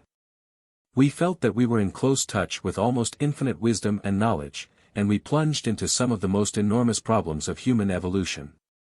How did humanity originate? We got a clue to the existence of other worlds besides this. What other worlds? We got a clue to the planetary chain. We asked innumerable questions about it. We wanted to know how to become a master. Got very little satisfaction along that line of inquiry. So on, and so on. Really, looking back, I am surprised I did not make a worse hash of the teaching than my earliest book is responsible for. Why was all this thus? Firstly, there seems to be a settled habit in the occult world defining teaching as a response to inquiry. Our method is so different, because for the most part instruction has to be rammed into unwilling pupils. There are no unwilling pupils in the occult world, and knowledge is most firmly implanted, and it comes in response to a definite desire for knowledge. Secondly, the purpose of the masters in making the great theosophical experiment was not to put the world into possession of occult knowledge, but to train those who proved qualified by developing appropriate aspiration to become like the masters morally, as far as possible, so that they might ascend the path of spiritual progress. Some glimpses of the intellectual delights attending such progress might be held out, had to be held out, or the experiment was bound to fail. The masters had a very delicate task to perform at first, in deciding how much knowledge to give out along the line of this idea, how resolutely to withhold knowledge that might be misused. My own beloved chief, who amongst other attributes is the embodied essence of human kindliness, has told me how he used to sympathize with my annoyance when he had to refuse to answer some of my questions. The time came when the motive for such refusals was much less operative. That change accounts for the way in which, during the last 10 or 15 years, I have been able to expand the original teaching, or what passed for it, enormously. With the very curious result that a good many theosophical students poring over the earlier books, the secret doctrine especially, cling to the impressions derived from those earlier books, and resent the idea of having them enlarged or, perhaps, in some cases, corrected. It really did not matter at first whether people had correct or incorrect notions about planetary chains, manvantaras, root races, and their periods, of elemental nature, or the condition of the world in earlier rounds. It was important that the should get something like a clear idea of the way in which the divine hierarchy, represented for us by our elder brethren, whom we now call the masters, brooded always over the world's welfare, and held out their hands to all worthy aspirants eager, or capable of growing eager, to join that splendid fraternity. Why did that first book, Esoteric Buddhism, start the theosophical movement in the Western world as, in effect, it did? Because it made people think of the masters, and gave them an opportunity of thinking back, thus pouring an extremely important influence into the world. A deep occult truth underlies that idea. No one gets direct personal notice or guidance from the masters unless he looks up to them consciously in search of it, in the first instance. He cannot do this unless he knows something about them to guide his thoughts.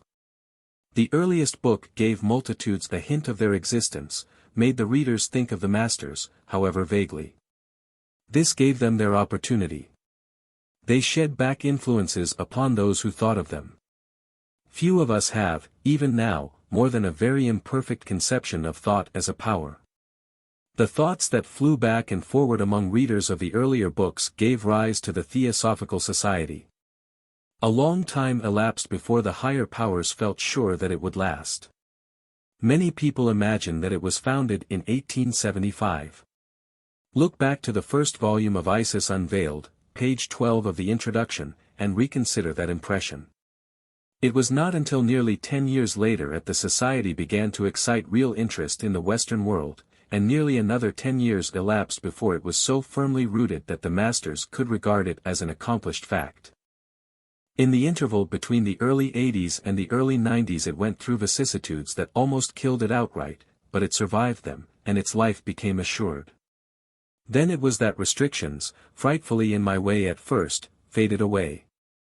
Certainly the Master could not even then give out to the world at large what are called the secrets of initiation, but, as far as pure knowledge of natural law, the course of human evolution, the conditions of other worlds and their relations with our own, the details of superphysical schemes in relation to rebirth, after-death experiences, progress on the path, etc. etc., all these subjects were thrown open to our inquiries, and the result has been the enormous expansion of our knowledge exhibited in writing some of us have been able to put forth during the last dozen years. A great deal of important teaching came through during the latter end of the critical period before the restrictions above referred to were altogether swept away. The years from 1885 to about 1902 were remarkable years in connection with instruction from the Masters. The early London Lodge included during those years a good many earnest and qualified students, among them Mr. Leadbeater and Mrs. Besant. And I had the advantage of touch with my own master through an appropriate channel. The long series of London Lodge transactions which appeared during those years will be seen, by anyone who looks back, to be milestones on the road leading to the state of theosophical knowledge at the end of the period they covered. All they contained has long since been absorbed into theosophical literature. Only for those who may care to trace the history of our teaching can they have an interest now. The new series of London Lodge transactions, beginning in 1913, are on a different footing. They have to do with later corrections and additions to the earlier teaching obtained in very recent years. This light sketch of the history of our theosophical education will, perhaps, help to make some embarrassments intelligible. Few students can be in constant touch with every fragment of theosophical information that finds its way into print, and though some of us are keenly interested in occult science, knowledge, that is to say, of superphysical nature and its marvelous machinery of law, that interest is by no means felt with the same intensity by all. The Masters, in my opinion, would be the last people to wish that it should be the main object of pursuit for members of the society in general. And yet that cannot be attained without some appreciation of the great divine scheme of which we are a part. It is desirable that all should absorb as much as they conveniently can of the magnificent occult science that explains our place in nature and the possibilities of our future growth.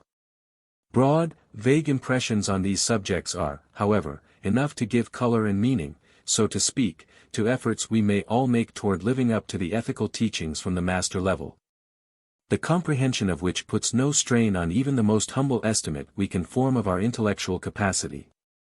Expanded theosophical knowledge. First I propose to deal with the great mystery of consciousness, one which at the first glance seems the most unfathomable of any we have to study. Then to set forth, in fuller detail than has hitherto been found possible, the actual present condition of human life on the planetary chain to which we belong, and thirdly, to show how our comprehension of the realm immediately in touch with the physical life, though just beyond its boundaries, the astral world, has been developed to an extent that we never attempted to reach when theosophical study 35 years ago was mainly directed toward still wider horizons. The nature of consciousness. Consciousness is recognized by all physiological students as a mystery they do not attempt to explain. We can trace the activities of life back through the muscles and the nerves, back to the brain, but whence came the original impulses in obedience to which the brain set the nerves to work on the muscles? That question is left aside as relating to a mystery beyond human understanding. Nor shall I attempt to clear up the mystery in the way we can sometimes accomplish this when dealing with purely physical phenomena. We must be content to treat consciousness as the fundamental divine principle of all manifestation, but the illuminating idea which I want to convey, is that divine consciousness, itself, is, in its nature, identical with any consciousness of which we can take cognizance. That in a word there is only one kind of consciousness in all creation, the consciousness of God, working through vehicles of varying capacity. Limited as we feel our own consciousness to be, it is in its nature identical with that of infinite divinity, as in the other direction with that of animal and even vegetable life. That which may be thought of as the efficient value of consciousness depends upon the vehicle in which it is working. Within the body of a sheep its limitations are narrow indeed, within that of an enlightened human being they seem enormously widened. But whether we go down in thought far below the sheep level, or ascend in imagination far above the human condition, we shall find that the vehicle of consciousness in all cases determines the extent to which consciousness itself can range over the infinitude of knowledge. When Darwin first started the evolutionary theory, some of us were inclined to regard him as having made the mistake of concerning himself with vehicles alone, ignoring the concurrent evolution of intellectual and spiritual capacity. Without, perhaps, fully realizing the magnitude of his own achievement, he was embracing in his view of nature both the physical and superphysical processes of evolution. Although by profound study the process can be comprehended even at the level of its obscure beginnings, the principle is better grasped if we confine our attention to the development of consciousness in the human being. By what law is the gradual improvement of the vehicle as time goes on provided for? Putting the answer in a brief phrase, susceptible of further development in detail, the law is that when consciousness within any given vehicle exerts itself to the utmost, or in other words, makes the best use of the vehicle in which it finds itself at any given time, the law, really a part of the great aggregation of karmic laws, proceeds to invest that volume of consciousness, that ego, with a better vehicle for its next physical manifestation. I must here quote a line or two from Tennyson, whose poetry, as we grow to appreciate it, is saturated with occult knowledge. He writes in one fragment to be found in almost the last published volume of his works: "The Lord let the house of a brute to the soul of a man. And man said, Am I your debtor? The Lord, not yet. But make it as clean as you can. And then I will let you a better." In these compact lines we have the whole idea I want to convey suggested, if not elaborate expressed. Make it as clean as you can means, of course, make the best use of it, and establish a karmic claim on an improved house or vehicle. We see the system working as we study the principles of reincarnation, working, of course, like most processes in nature in what seems at the first glance a lopsided fashion. The lover of music makes the best use of his musical faculties in the life when that desire first governs him, and, while perhaps neglecting other possibilities of improvement, he obtains in his next life a vehicle better adapted to the expression of musical thought. So with any other line of human activity. The lover of physical science finds life after life his capacity for comprehending the laws of physical nature ever and ever improving.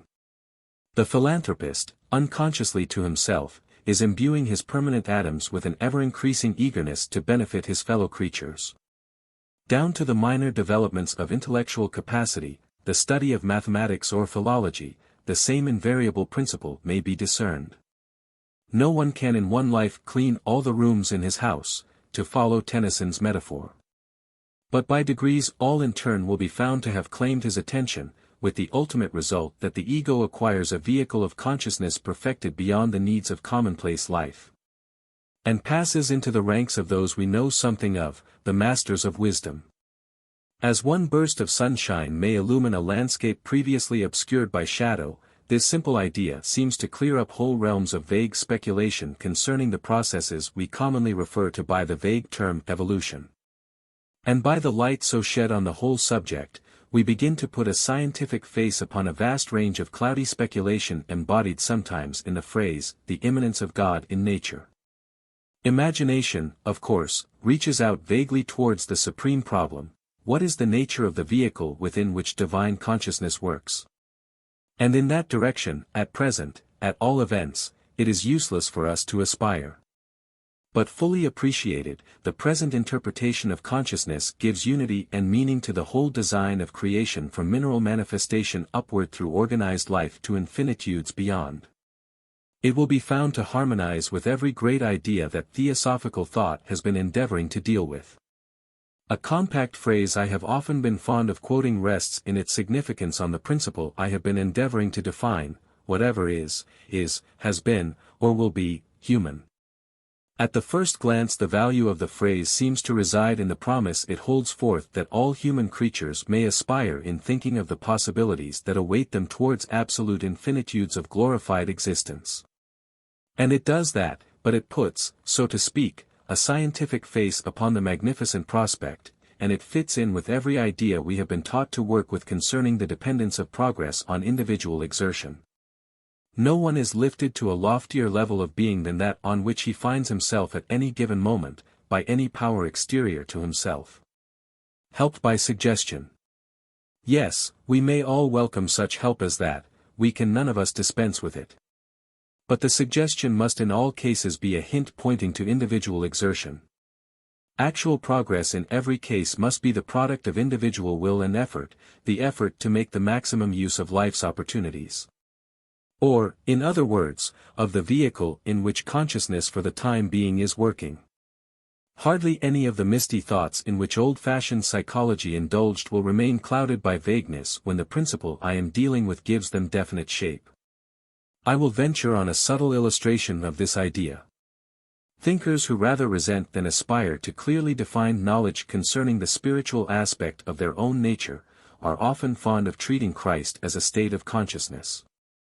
The awakening of the Christ within us, or some such vague interpretation of the idea, is held preferable to any specific knowledge concerning the levels in the divine hierarchy at which we find definitely in manifestation a being from whom the Christ principle actually emanates.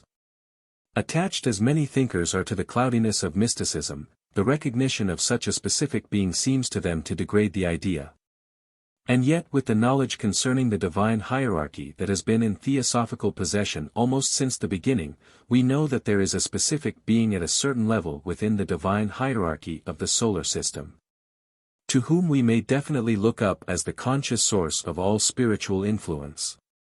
This clear knowledge, far from degrading the aspiration in each individual ego to comprehend spirituality, is just as superior to the state of mind with which the mystic is content, as the landscape illuminated by sunshine is superior to the dim suggestion of partial obscurity.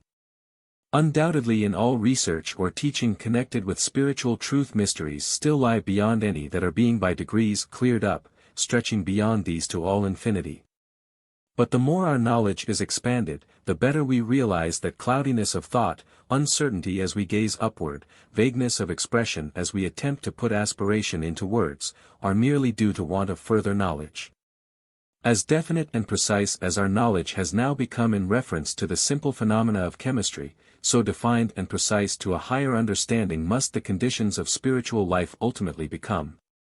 Though to the ordinary human brain they must long remain incomprehensible. There is no inherent value in cloudiness of thought. That which we ought all to be aiming at in dealing with any of the mysteries hitherto embraced by the vague term occultism is clearness and precision of understanding.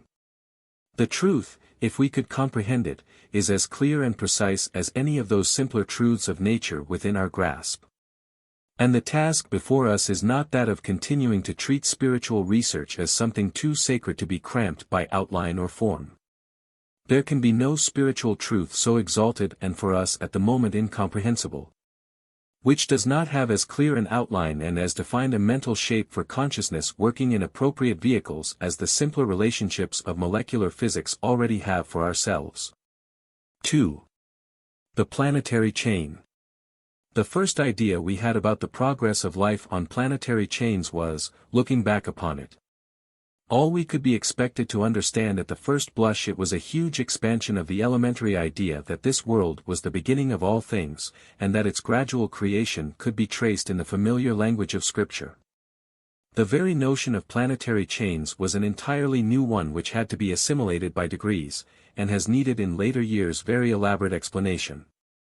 The planetary chain that we belong to consists, as the early teaching showed, of 7 globes, the first and last on the manasic level, 2 others below these on the astral level, 3 on the physical plane.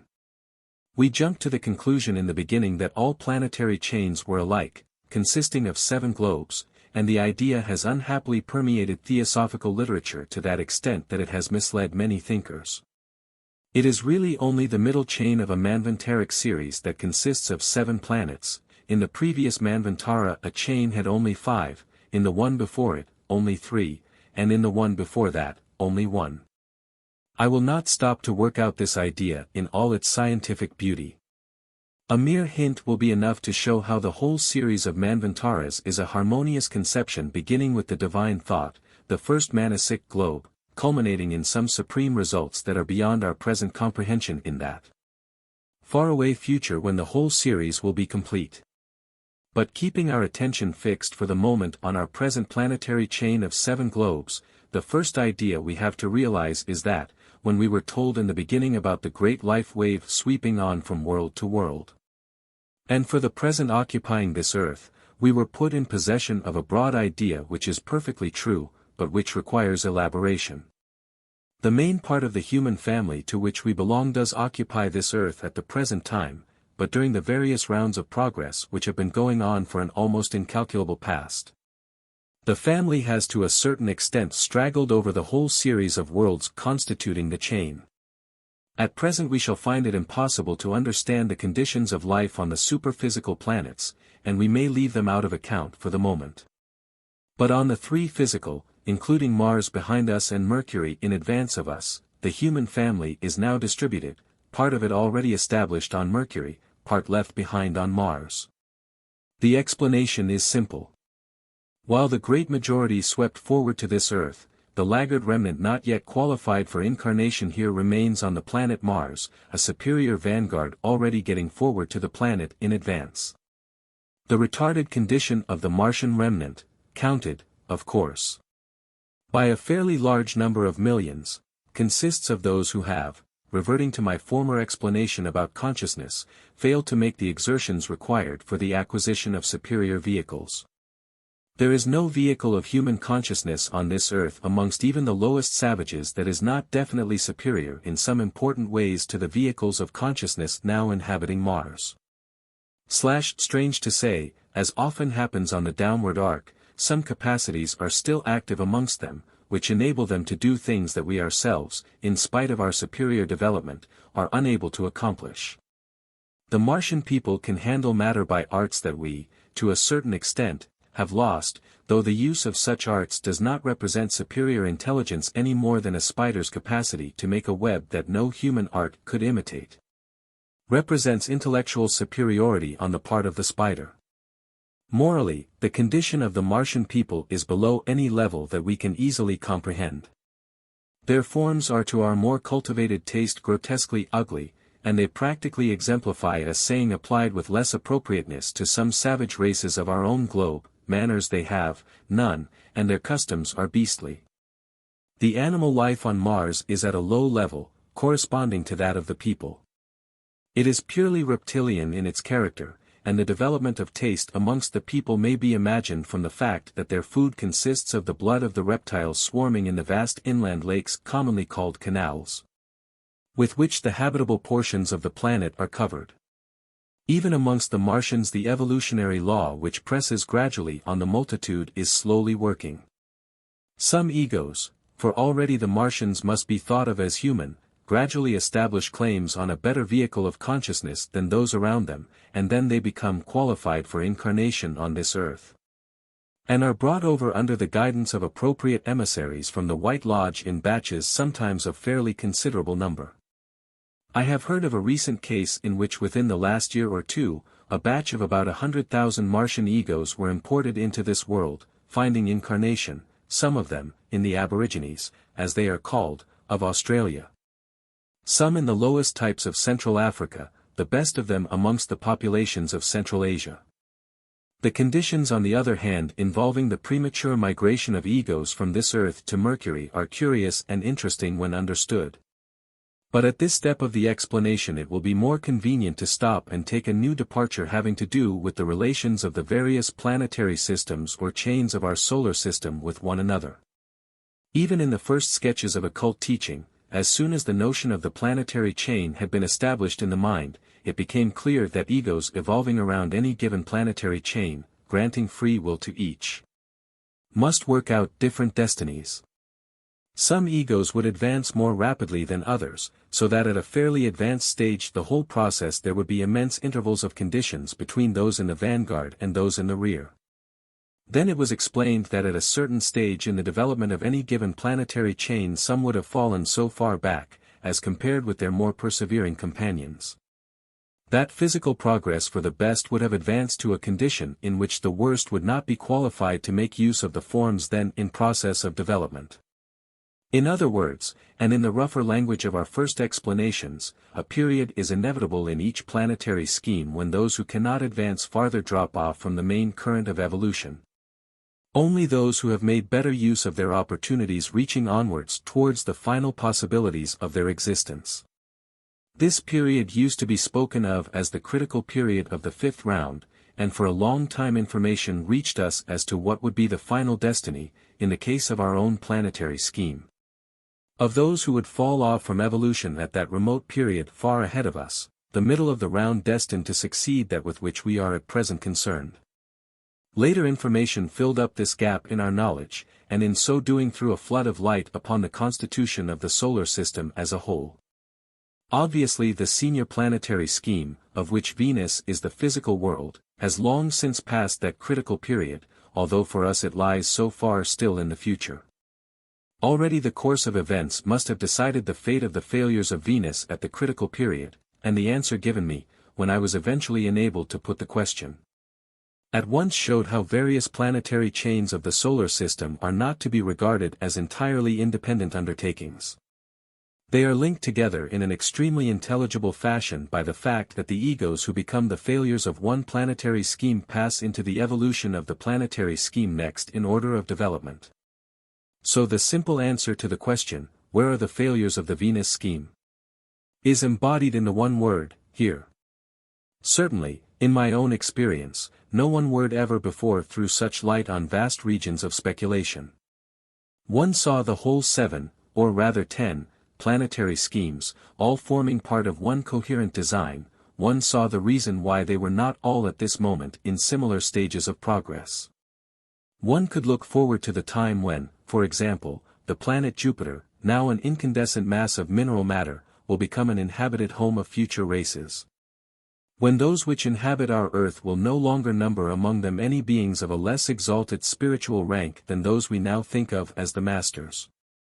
And when the future Jupiter evolution will afford opportunities for a new beginning to those who may have dropped out of the evolutionary course designed in connection with later developments of this world. Now we come back to the further details of the process. The Venus failures are here. More precisely, what does that mean? In truth, although failures from the present standpoint of Venus attainment, they failed at a period in the evolution of their own race already far in advance of that reached by the great bulk of our own people. None of them could be content with such incarnations as are offered to humanity at present, even by the most civilized races inhabiting this world, or, at all events, no such offers can be provided in anything resembling adequate abundance. The problem as thus stated almost hints at its own solution. I have already said that the planet Mercury, belonging to our chain, is actually the home of egos constituting the vanguard of our humanity. For the moment I am leaving out of account those who, along the path, attain sublime spiritual conditions which, for that matter, make them free of all the planets of our chain.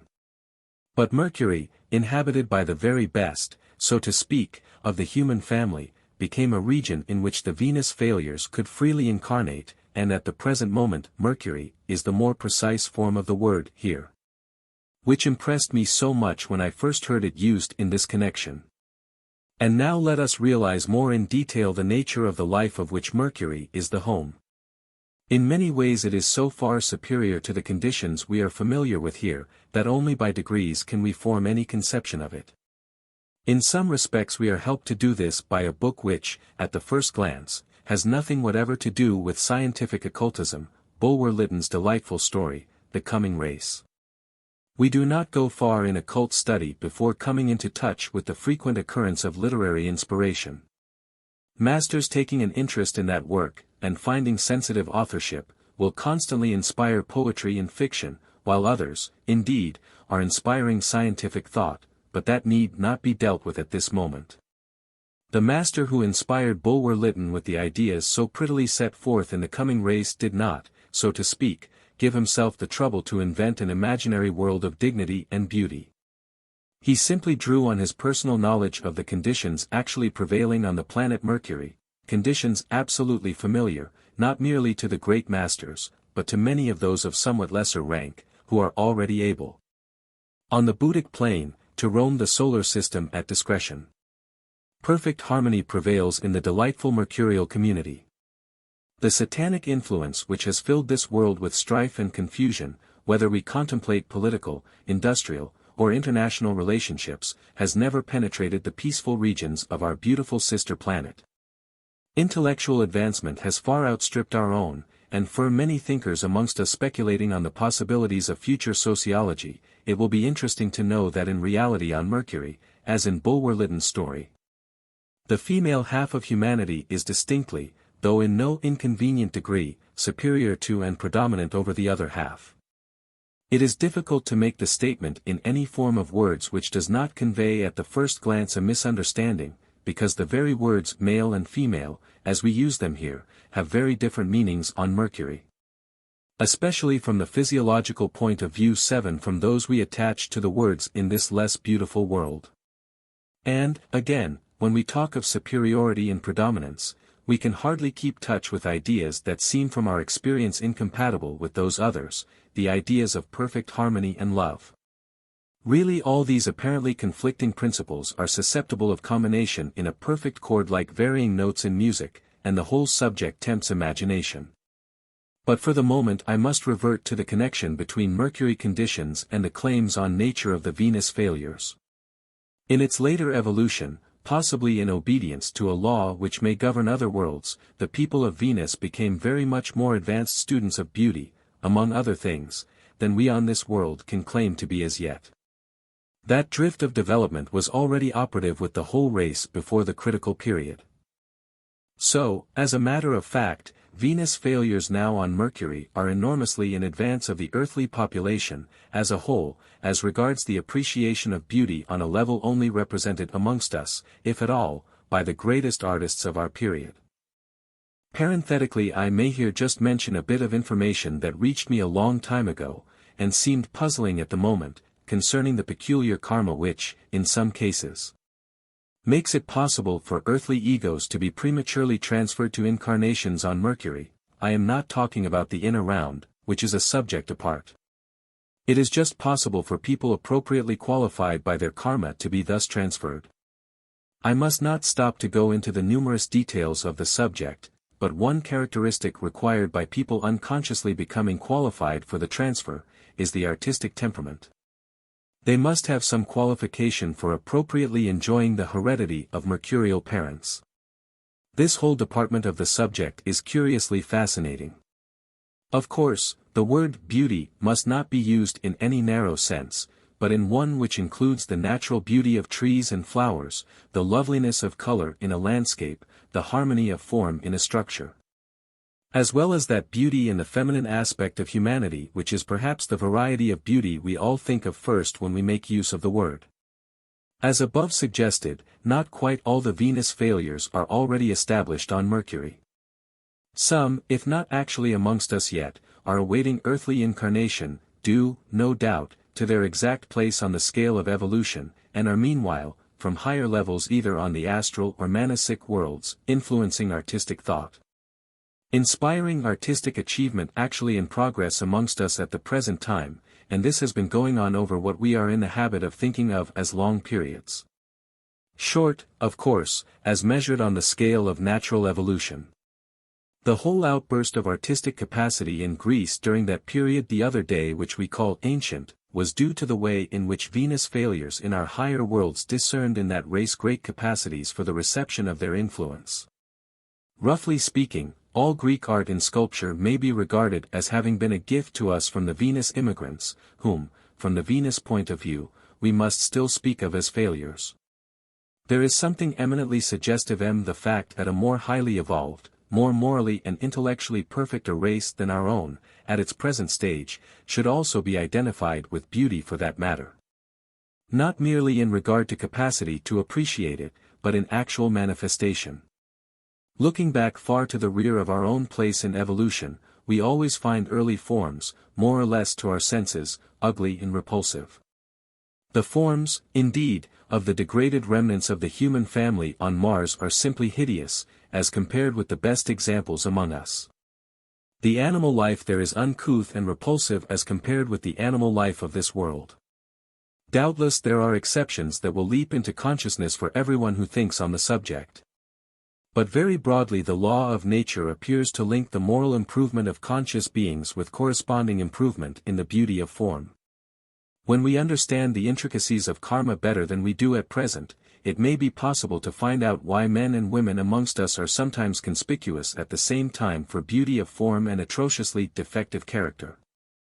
But exceptions without, according to the stupid proverb, proving the rule, are at all events compatible with its operation on a large scale. And one more suggestion in connection with this line of thought arises from definite information about the people on Mercury. Without going into indecorous detail, it is enough to say that the birth of children is absolutely unattended with distress or inconvenience for the mother. The whole business of race propagation is in point of fact so unlike our own, so infinitely more charming and attractive to the imagination, that incidentally it must mean differences in the physical conformation of men and women which may, at the first glance, seem to conflict with our present conceptions of perfect female beauty. And yet I am assured by one, at all events, in a position to form an opinion, that, without for a moment denying the beauty of a perfect female form of our kind at present, the perfect Mercury woman, though very different, is the more beautiful of the two. The perception of beauty is a faculty that grows and changes in its growth, and this thought reaches in both directions, so that when I have sometimes sought to ascertain why nature's early experiments in form have generally been uncouth and ugly, I have been told they were neither from the point of view of the lowly developed consciousness they were designed to express. 3. The astral world. Any reference to the real conditions of astral life must bring us first of all into touch with a situation, as lamentable as it is ludicrous, that has established an almost impassable chasm between the vast body of superphysical inquirers engaged with the methods of spiritualism, and those who have appreciated what with all respect to the other I cannot but describe as the infinitely more important line of study identified with the theosophical movement. One might laboriously trace the way mistakes were made in the beginning, but as regards authentic teaching from the masters, on the strength of which the theosophical movement was launched, the subject of astral life immediately following the death of the physical body was simply neglected. Somehow we were drifted in the beginning into concerning ourselves with the gigantic principles governing human evolution on a large scale, and disregarded opportunities of understanding our immediate future better than before. In a way which painfully reminds one of the old story about the stargazer who fell into the ditch. The pity of it, looking back, is intense. The theosophical movement ought to have been recruited wholesale from the ranks of the spiritualists.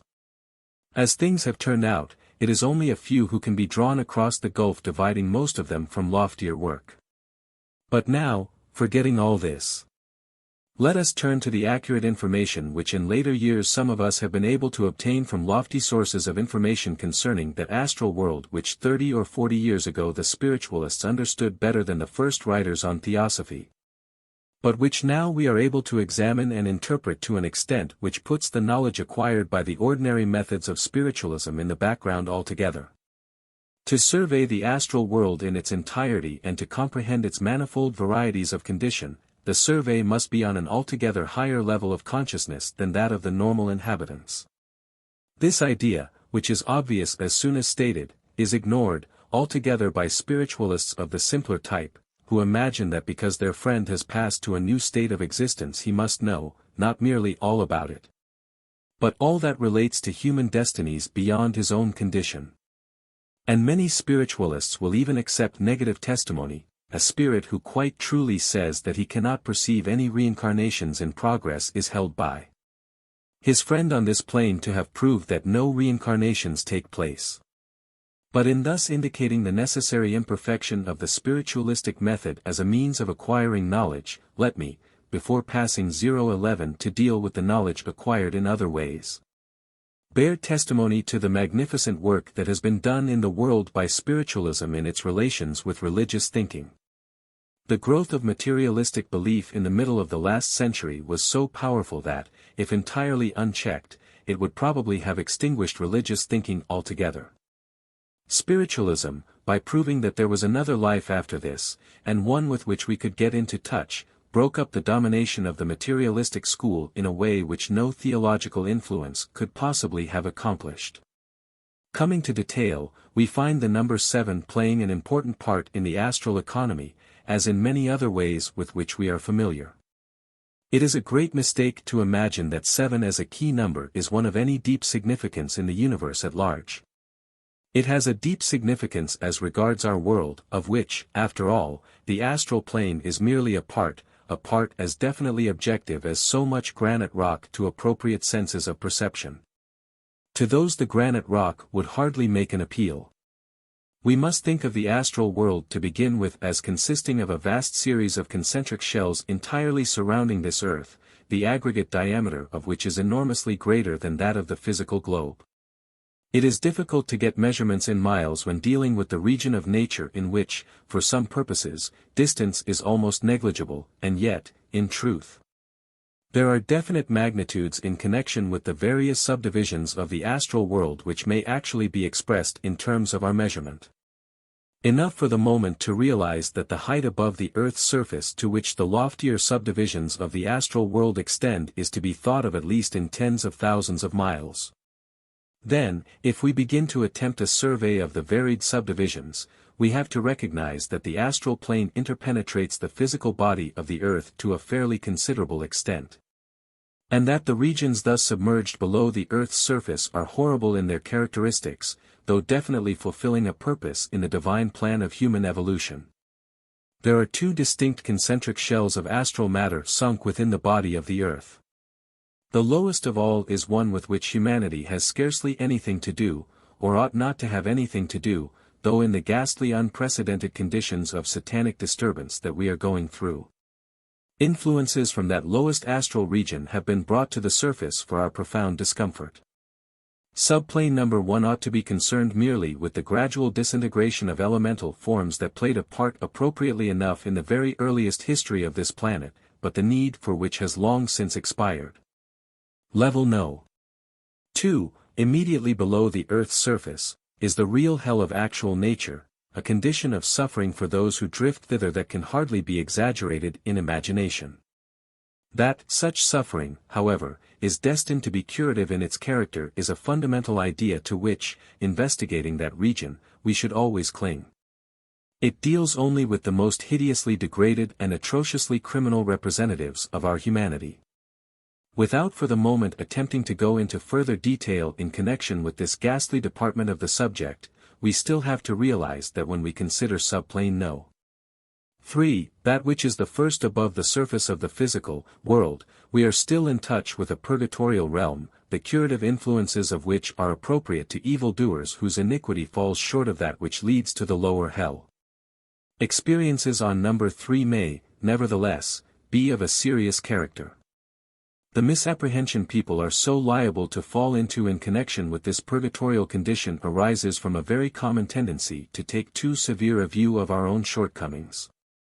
People taught to consider themselves miserable sinners, merely because they are leading a commonplace physical life, are probably, in most cases, so entirely innocent in reality that when free of the body they will slip unconsciously through the purgatorial region and wake up happily on some level of the 4th subplane.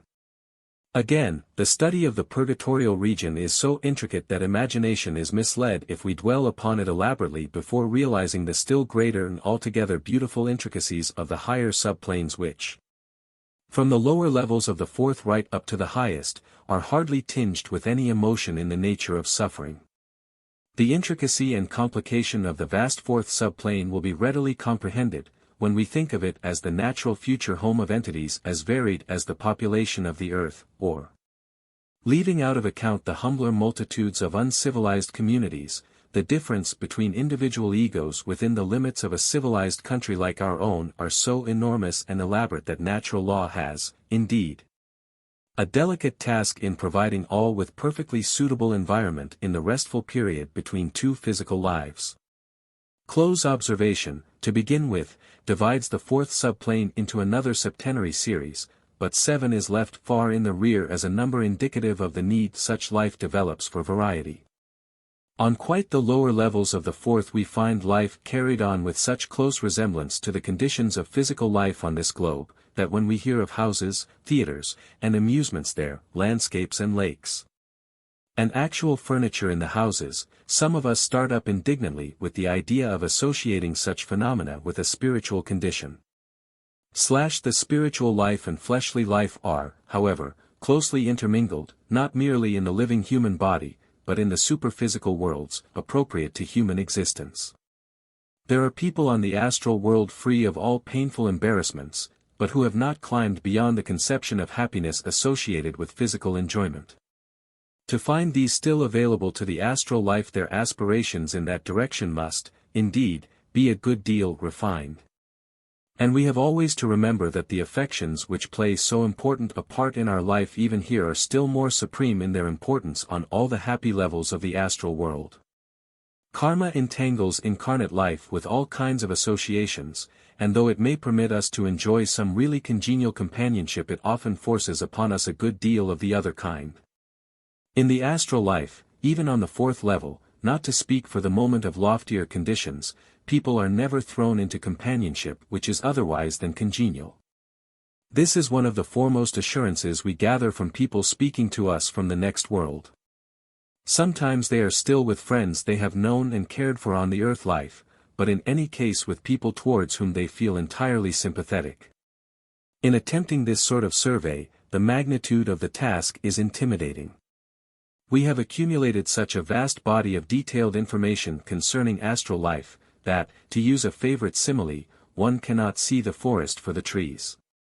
But keeping for the moment to generalities, let me attempt to indicate the leading characteristics of the vast fifth, sixth, and seventh subplanes of the astral world. These must not be thought as definitely one superior to the other. Through the various minor subdivisions of the vast fourth subplane people do get actually promoted, as it were, from one to the other as their qualifications for enjoying the higher regions become developed. But once attaining the highest levels of the fourth, the other regions are reached, not so much by virtue of anything that can be thought of as promotion, but in accordance with what may much more accurately be described as individual taste. Roughly speaking, the fifth subplane is the region in which intellectual activity can most easily expand.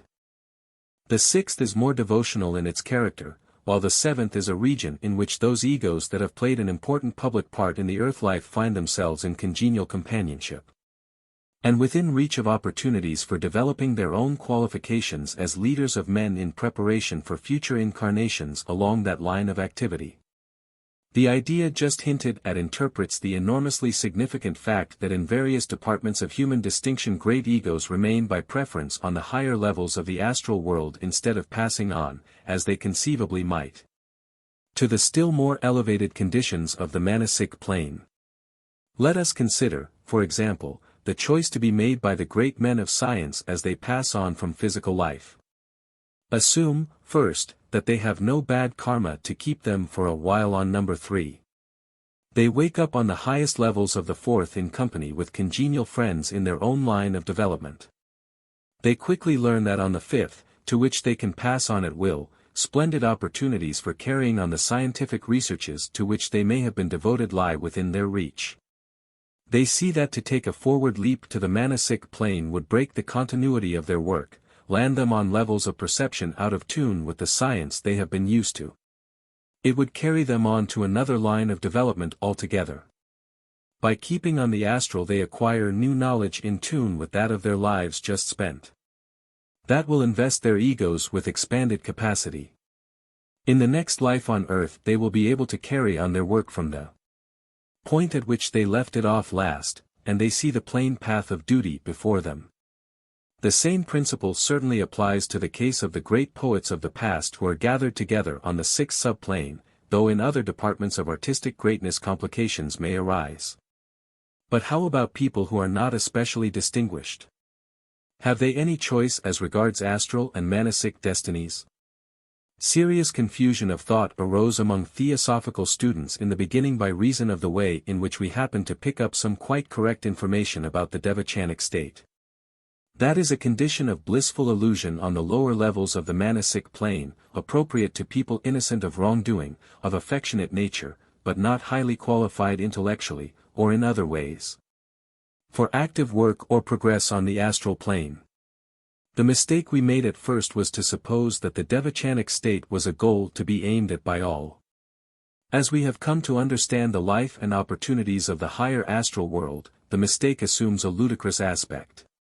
Obviously, the study of astral details is an endless task, and can only be carried out thoroughly when we are in personal touch with them, but one idea not yet dealt with in this hurried survey can be understood now, and claims attention.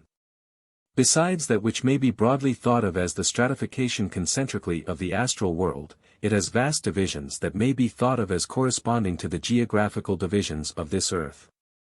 Over the great geographical areas of the earth lie the astral regions appropriate to the people of the region below.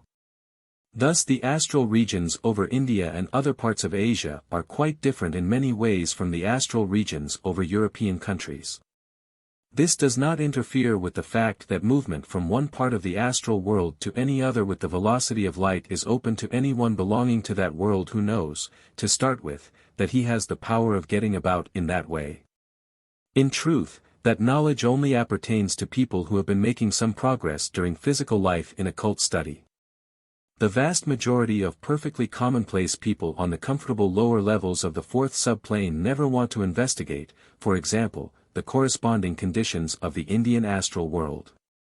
In a still more emphatic extent, the Indian on the astral never thinks of its western aspect, unless he belongs to the few who have traveled west in life. Does the geographical idea adapted to astral conditions embarrass thought in any way? Are there blank spaces corresponding to the great oceans? Not at all. The ocean spaces allow of convenient adjustments.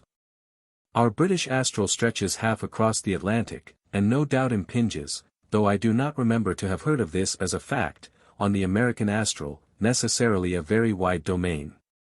For those who realize the importance, as well as the possibilities of getting definite and vivid mental conceptions of superphysical nature, this geography of the astral world is extremely significant. It all helps to make the whole complicated realm harmonious and restful for the great multitudes. For all of us there may in future be a time when nationality becomes merged in some higher attribute of exalted consciousness, but all progress is gradual. That is the foremost principle to be discerned in studying astral life. Spiritualists all recognize it, as well as those who derive superphysical knowledge in other ways. For a time people passing on are on the other side just what they were here. Especially, therefore, they are of the same nationality as here. If all the nations of the world were jumbled up together on the astral, that world would not, as it does, show us the laws and designs of nature in perfect harmony and accord, in that symmetrical aspect which appeals so powerfully to the intelligent observer. That is the peculiar charm of the later theosophical teaching. It enables all who truly understand the theosophical movement to feel that they are engaged not merely in stimulating spiritual aspiration, but in the magnificent task of creating a true spiritual science. 4. The infinite future. As I have endeavored to show, in dealing with the phenomena of the astral plane, it is possible to obtain clearly defined knowledge in reference to some aspects of the superphysical future awaiting mankind. The immediately next world may become so vividly foreseen during our stay in this one, that its importance to us may be appreciated in a way rarely attained under the influence of simple religious thought. That alone may give rise to a beautifully reverential emotion in reference to the future life, but not to the same kind of absolute confidence engendered by specific knowledge. Take an imaginary case, in illustration of what I mean, from the possible conditions of ordinary life. Suppose a young man entering some business or profession is told by some friend, "You might do better if you went to America." The young man does not deny this, but still thinks he can do fairly well at home, so he does not dwell in thought on the friend's idea. Suppose he is offered a definite engagement or opportunity in America, and signs a contract to go there next year. Will he not become at once deeply interested in the conditions of residence in America? He would read books about the country, talk eagerly with travelers who had been there, fit himself out with clothes and other things appropriate to the climate he would know to be that of his future home. He would not neglect his current work, because he would know that his efficiency therein would have much to do with his welfare in the new life. But he would look on the current work with an eye to the future, attending to it all the more zealously so far as it trained his capacity, but with a sense of detachment that would make him relatively indifferent to its immediate results. Will the little parable fit the case of those who are, and who are not, destined to migrate at no very distant future to the astral plane? Most people, it is true, have made no attempt to get information in advance in reference to the conditions prevailing there, because they have not believed any information on the subject to be trustworthy. The misty suggestions of religious doctrine left all details obscure. Spiritualism incurred discredit in various ways, and the importance of its main revelation was imperfectly understood by the critical world at large. But now we have to deal with a fuller revelation conveyed to us by Theosophy. The history of the movement since 1880 embodies its credentials. The vision of the future is clearing up in many directions. That department which includes life on the astral plane is illuminated by a great wealth of knowledge. For all who appreciate this, that knowledge sheds light on the path they are actually treading through the current physical life, and with an expanded power of gazing into futurity. We are already beginning to concern ourselves with problems of infinite futurity extending far beyond the range of astral experience and physical reincarnation. The feeling with which we do this is very unlike that which governs the investigation of astral conditions. The ultimate conditions of our humanity when the history of this world is complete are interesting only to thinkers who can deal in imagination with states of consciousness, so far transcending that of any one personal life. That they are content to lose touch with the limitations which actually engender the feeling of individuality. And if, as we may, we look beyond the limitations of the one world we seem to lose sight of ourselves. Thus the contemplation of infinite futurity is not at the first glance at all events compatible with an interest in ourselves. But none the less does it dignify all thinking, even of the kind which does relate to ourselves. We know that the continuity of our individual consciousness will never be broken. Plant us suddenly in the state we shall be in, say, 10 million years hence, and that would be so unlike our present state that we should not recognize ourselves. The leap would be equivalent to annihilation of our present selves. The gradual character of the change will preclude this unhappy result. So we really may discuss the problems of infinitude with composure without making the great mistake of projecting our personal limitations into infinity. Campbell's poem, beautiful in some respects, The Last Man, is a ludicrous illustration of this mistake. I saw, the last of human mold, that shall creation's death behold as Adam saw her prime.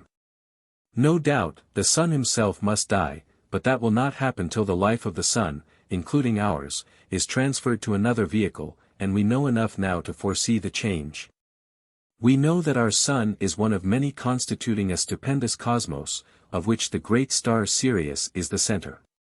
We can apply the rule, as below, so above, even to this state of things. The planets of our solar system breed their humanities, which attain perfection, and pass into divine hierarchies. The aggregate hierarchies of each solar system in the Sirian cosmos must have corresponding destinies on a loftier level. With us, planet is linked with planet in accordance with a comprehensive scheme providing for the ultimate perfection of all. Beyond doubt the solar systems of the cosmos must be linked together in a somewhat similar way. And already we have learned something about their destinies, which shows these analogous to the idea underlying the succession of manvantaras in each planetary chain of our system. A sun which is in manifestation on the physical plane has in a former manvantara been a sun on a superphysical plane, and will again, in some mysterious upward arc of evolution, be on a superphysical plane. I avoid saying the astral or manasic plane because these terms in reference to the cosmos must mean something very unlike their meaning in this one solar system. All through these mighty changes the continuity of each individual consciousness concerned with them will be maintained. However overwhelming to the mind may be the character of these colossal processes of change, we can already contemplate them with open-eyed admiration. As on a lesser scale we may contemplate the splendor of a mountain range bathed in the colors of the sunset. Even natural beauty and grandeur of that order is uplifting in its effect on the emotions. So with the mental influence of attempts to gaze in thought at the infinitudes of spiritual development. By comparison our humanity seems so small, if, indeed, we can think of it at all as the stupendous magnificence of the cosmos is partly revealed to us. In one sense, if we can forget it, so much the better. Truth lies in some paradoxical phrases about sublime results attained by the loss of what seems everything for the moment, but paradoxes may be misleading as well as suggestive. If only by our capacity to admire, we are identified with the glories of infinitude, the realm to which, attached to it by ties that can never be broken, we eternally belong. The Pyramids and Stonehenge. Independently of knowledge concerning the spiritual growth of humanity, with which theosophy is specially concerned. A great deal of information that could not be obtained in any other way may sometimes be acquired by theosophical students in reference to the plain external history of the world around us. Literary research in such matters very soon reaches the limit of its tether. In dealing with the remote past it is paralyzed for want of written records, and at the best can only supplement these by interpreting a few inscriptions on stone. With their aid we are enabled to reach back in the direction of what Mr. Samuel Lang calls human origins, some 5,000 years before the Christian era. But evidences which are not less certain than those of Egyptian hieroglyphics, show us that man existed 011 the earth at past periods which geology fails to estimate with exactitude, but which certainly extend back millions of years. In this way we are confronted with a problem which, in its broadest aspects, only admits of two alternative hypotheses. Either for those millions of years mankind existed on the earth in a savage state, never rising above the use of the barbarous stone implements we find associated with his fossil remains, or he attained to early civilizations at remote periods, the regular historical traces of which have been lost. Comparing these two views, mere reasoning on the basis of evidence that everyone is equally qualified to appreciate will go far to support a belief in pre-historic civilizations. In Egypt, the testimony of the monuments and of papyrus records, already translated, carries us back to a period about 5,000 years BC. But at that time we find ourselves just as much in presence of Egyptian civilization as at that relatively modern epoch of Egyptian grandeur, the 18th dynasty. According to the admirable German Egyptologist, Brugsch Menes, the first king of the first dynasty mentioned by Manetho, altered the course of the Nile by constructing an enormous dike, in order to facilitate the foundation of Memphis. He was a lawgiver, moreover, and is said to have greatly augmented the pomp and extravagance of the monarchy, thus showing himself at the same time not merely a civilized ruler, but one who had already contracted some of the vices of civilization. A sure indication that he belonged to a declining rather than to a rising era of his country's progress. But, in truth, people have got into the way of thinking of him as if he were a primeval personage. Merely because he begins Manetho's list of the kings in so far as that list has been preserved for us by the accident of its quotation by some classical writers. The original work of Manetho vanished probably in the smoke of the Alexandrian library. It is known through other writers that Manetho spoke of Egyptian epochs long previous to that of the 30 dynasties. And even if he had not done so, the situation faintly portrayed as prevailing in the time of Menes is enough to show that it must have been the growth of a social progress extending into the past for almost immeasurable ages previously. 15 and not 5 millenniums BC must be taken into account, according to some of the modern Egyptologists now engaged in translating the papyri, if we wish to frame a picture in our own minds of the rise of Egyptian civilization. Turning now to another modern investigation, we have to recognize that by degrees a mass of testimony has accumulated on our hands in support of the classical legend concerning the lost continent of Atlantis. The Egyptian priests whom he visited gave a great deal of information on that subject to Plato's ancestor Solon. For a long time modern scholarship was inclined to treat the story as a fable, one hardly knows why, because the recognized course of change on the Earth's crust makes it certain that most of what is now dry land was once ocean bed, and vice versa. There is an a priori probability, therefore, that some such continent as the fabled Atlantis must once have existed. And now there are abundant evidences, derived from the surveys of the Atlantic bed within the last few years, to show that the site assigned to Atlantis was probably that of great land masses during some former configuration of the Earth's surface. Furthermore, comparative archaeology brings out identities between the prehistoric symbolism and remains of Mexico and Central America on the one hand, and those of Egypt and Syria on the other. These point to a common origin which Atlantis would exactly supply. A persevering explorer of Mexico and Yucatan, Dr. Le Plongeon, has, to quote a recent and very striking scrap of evidence, succeeded in deciphering the character in which ancient Mexican inscriptions are written. And has even translated a very old manuscript saved from the vandalism of Cortés and his attendant monks.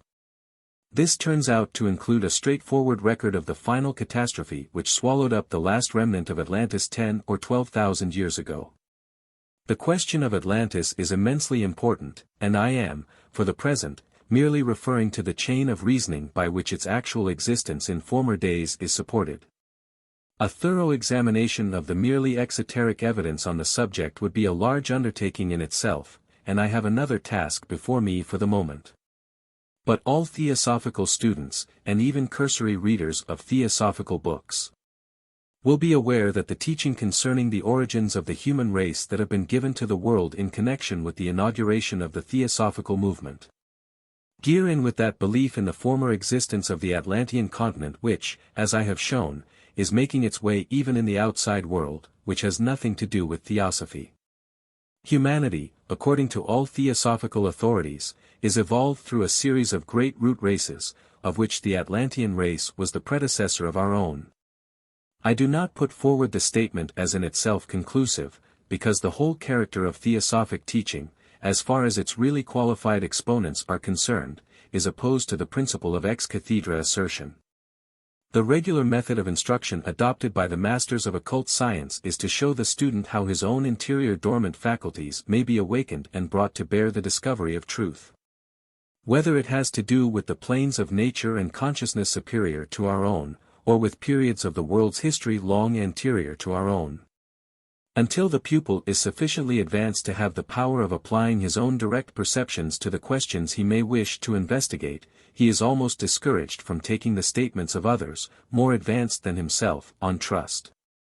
But, at the same time, we must steer a middle course between the attitude of mental servility and the attitude of narrow-minded incredulity. For the reasonable theosophic student who has found substantial ground for relying on the knowledge and bona fides of the occult masters, from whom our current theosophic teaching has been received, the statements they make in reference to such matters as the character and place in nature of the Atlantean race will necessarily have very great weight. Indeed, I may go a step forward in explaining why some theosophic students at all events come to look upon facts concerning Atlantis, and the light that can be thrown by occult inquiry on the remote history of Egypt, as coming within the range of something nearer to them than the knowledge of their higher teachers. An instrument of research is placed in the hands of theosophic students sufficiently advanced to make use of it, which actually brings a great deal of the ancient history of the earth within the reach of their direct perception.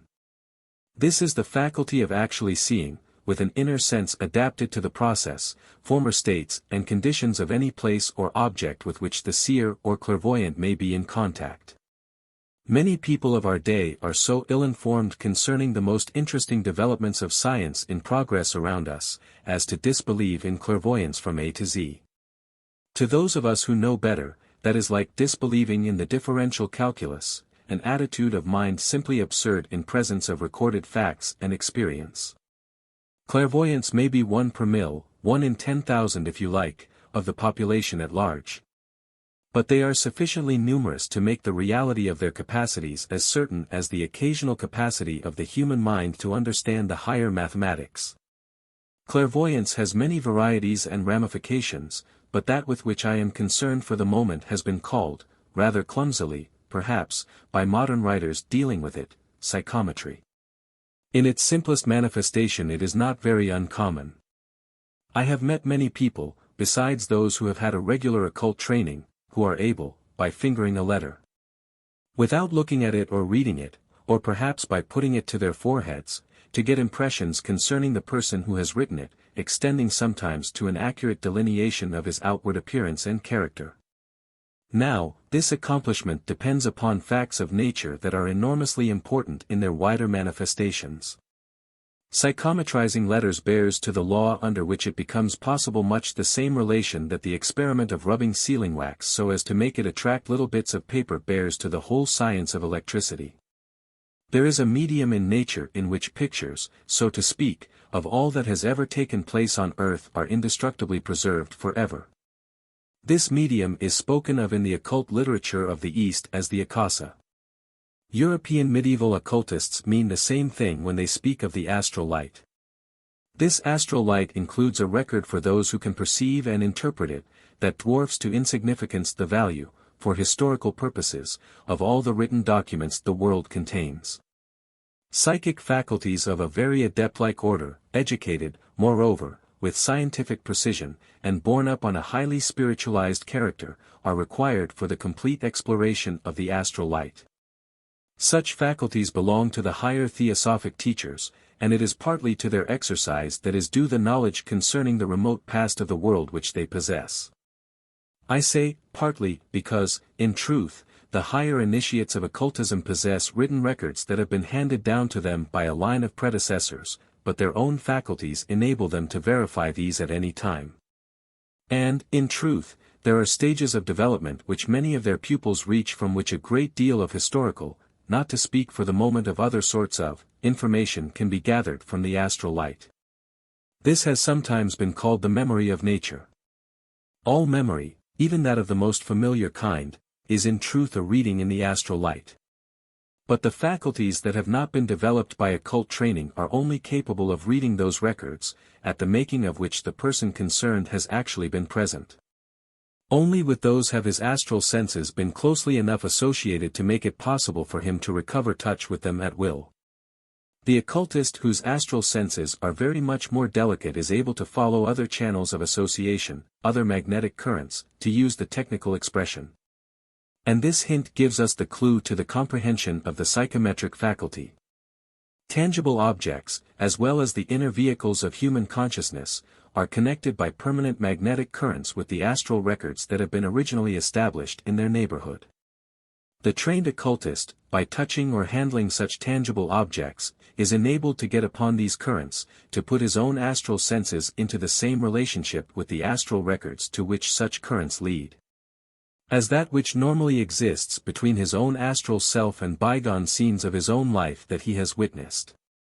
Take the case of recollections any of us may entertain of some distant place he may formerly have visited. Desirous of remembering it, he turns back his thoughts upon that page of his memory, and in a certain interior way may be said to see again the scene of which he thinks. The occultist in the same way lays his hand upon the stones of a building, or it may be enough for him merely to come near them, and he can follow the magnetic thread of connection which leads back his consciousness to the early events with which they were associated. This is the way in which, for the occultist, the pyramids of Egypt may be made to tell their own story very much more fully than it is possible to trace this with the help of fragmentary inscriptions or documents accidentally surviving the destroying influence of time. The extent to which the psychometric faculty is trustworthy in the case of people below the level of adeptship is a question that can only be considered in reference to each case in turn. But, at all events, I have had the advantage of being assisted, in such attempts as I have made to penetrate rather more deeply than usual the mystery of Egyptian antiquities, by psychometric power of a very high order. And I have been enabled to check the information I have thus received through the fuller knowledge possessed by those from whom the teaching put forward in various theosophic books from my hand has been derived. In this way I have been enabled to build up a conception of the early beginnings of Egyptian civilization which constitutes a coherent and intelligible sketch of the whole process, and synthesizes in a very interesting manner a great deal of disjointed speculation concerning the evolution of the human race towards which archaeological research of the ordinary kind has been groping its way. I will now put forward the story for the benefit of all who may be sufficiently in touch with occult methods of investigation to appreciate its prima facie claim to attention. Of course, the investigation of Egyptian beginnings brings us into relations with the Atlantean race. If we go back far enough in the history of mankind, if we go back 1,000,000 years, we find ourselves in the midst of a period when there was next to nothing else in the nature of a population on the earth. Except the Atlantean race, inhabiting many regions, as the earth was then configured, besides those which formed part of the continent of Atlantis, just as at the present day. To draw an illustration from one of the minor ethnological divisions of our own great race, the Caucasians inhabit many other regions of the earth besides the Caucasus. But different ramifications of the same root race may differ very widely from each other, and at a time when this main body of the Atlantean race on the continent of Atlantis had attained a very high degree of civilization and power, Egypt, amongst other countries, was in the occupation of a relatively primitive people, whom we need not think of as savage or barbarous in the worst sense of those words, but for whom the arts and customs of civilization were as yet a closed book. As far back as 800,000 years ago the Atlantean continent, having all but fulfilled its destinies in the education of the human race, began to melt away. The process was inaugurated at the period just mentioned by a geological catastrophe, on a very stupendous scale, but that merely began, it did not accomplish, what is known to occult history as the submergence of Atlantis.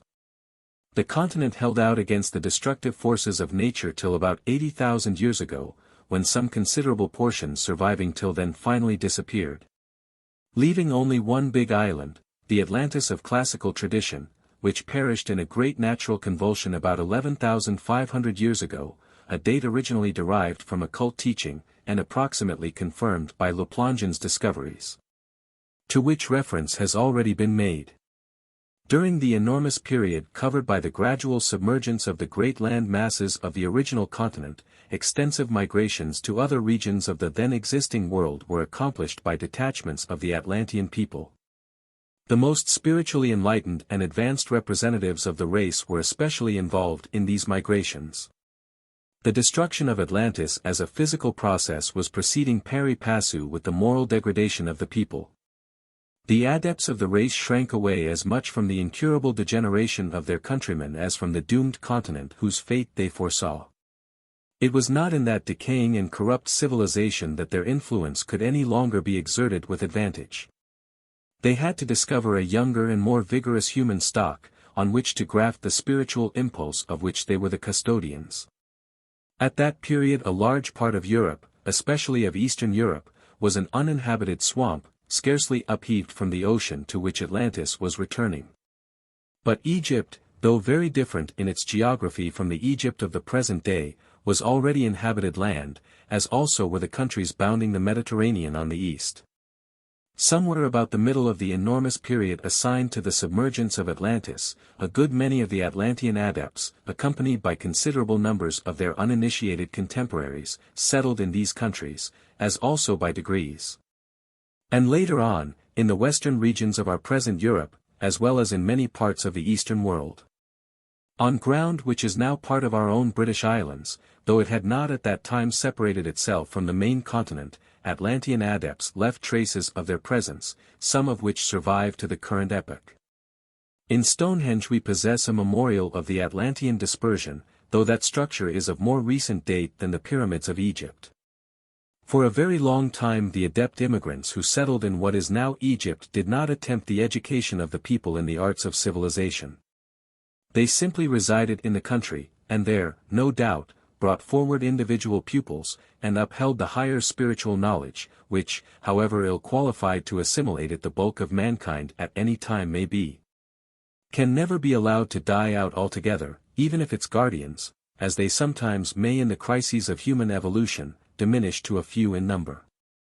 What may have been the nature of the unseen spiritual influence they were bringing to bear all the while on the people amongst whom they lived, is a question that I need not attempt to deal with here. The race around them was gradually ripened for the teachings of a lofty civilization, and no doubt was largely augmented and elevated ethnologically by the infusion of the immigrant blood, for, as I have said, large numbers of Atlantean people, besides those who represented the adeptship of the period, accompanied their spiritual leaders in their migrations, and mingled their descendants with the original inhabitants of their new home. Thus, at last, a time came when the seed sown amongst them germinated effectually. The adepts began to teach and rule as well as to reside in Egypt.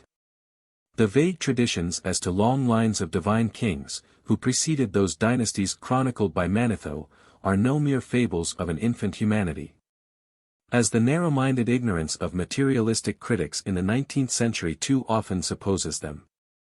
The divine kings of Egypt were the early adept rulers, and the golden age of Egyptian greatness was that over which they presided, in millenniums far back in a past so remote that one almost hesitates to handle the real figures. Amongst people of whom only a few as yet can have become completely emancipated from the mental fetters, as regards the duration of the world's history, forged for modern Europeans by the imbecile interpretation put by the theology of the Middle Ages on chronological statements of the Bible. In following back the history of the earliest monuments of Egyptian civilization, by the help of those imperishable records still to be found, as vivid as ever, in the memory of nature by those who know how to gain access to its boundless picture gallery, we do not have to add at a venture a few extra millenniums to the conventional dates of modern Egyptologists, but to measure their ages on the scale of Atlantean history.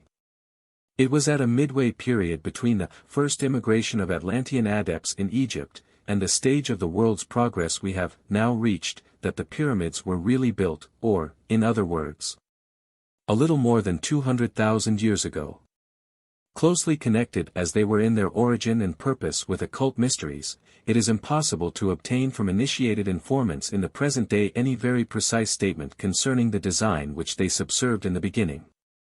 I have gathered a hint to the effect that, although no doubt from the beginning used as and designed to be temples or chambers of initiation, the Great Pyramid, for one, certainly containing other chambers besides the three that have been discovered, one purpose of the Great Pyramid was the protection of some tangible objects of great importance having to do with the occult mysteries.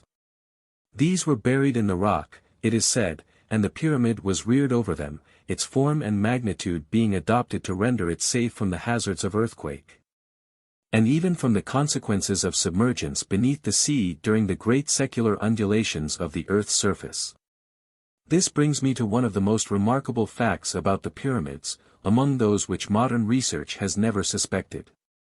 Within the enormous period of their existence there has been time for more than one of those great changes in the configuration of the earth brought about by what some geologists, at all events, recognize as a necessity of its constitution. The alternative elevations and depressions of continents and ocean beds are due to a slow pulsation of the body of the earth, that may be likened, as regards the surface, to the undulations of a sea that has settled down in a condition of almost perfect calm, but is still gently heaving under the influence of an all but imperceptible swell. Probably there are cross-currents in such undulations that may occasionally intensify, and occasionally minimize them. But, at any rate, they cannot be excluded from any reasonable scientific hypothesis concerning the progress of geological growth, however far beyond the reach of our very brief historic records their last manifestations may be withdrawn. Occult information on the subject brings some of them into view. And since the erection of the earliest pyramids one such undulation, connected with that which had to do with the final submergence of the last bit of the old Atlantean continent, depressed the region which is now the lower Nile Valley below the level of the sea which spread over the northern part of Africa, except for the high lands near the Mediterranean coast. The west coast was also dry land at the period in question, but the present desert of Sahara was a sea, and that sea spread over the whole country now fertilized by the lower Nile, as the huge undulation depressed its level. The country of the upper Nile was not submerged, and thither no doubt the population of Egypt, to a large extent, withdrew, although the submergence, I understand, was cataclysmic enough in its character to involve some destruction of life among those who clung longest to the menaced region. At all events, I am told that there was a considerable migration of the people to the east and west, as well as to the south, and for a time, I do not know exactly for how long, but for a short time compared with the general course of the undulations of the great rock sheet of the earth, the pyramids and the country round remained under water. Incidentally, this will suggest that the present course of the river Nile was not that which it followed before the natural convulsion in question. The course today differs, I am told, as a matter of fact, from that which it followed in the age of the Great Pyramid's construction as high up as Thebes. The Temple of Karnak is an Egyptian monument of enormous antiquity, though not so old as the Great Pyramid, and it never shared the submergence of the pyramid. But as far as the course of the river was concerned, that was different from what it is now, even as high up as Thebes, at the time of the erection of the Temple of Karnak. The sea again receded from Lower Egypt after an interval, the exact duration of which has not been given to me, and the pyramids were again left dry. Rapidly as compared with the geological changes in progress, it was doubtless repeopled, and again taken in charge by the adept kings. I am inclined to regard the period which now came on as the really golden age of Egyptian civilization. The decline did not set until much later. But fate held another shock in reserve for the ancient state.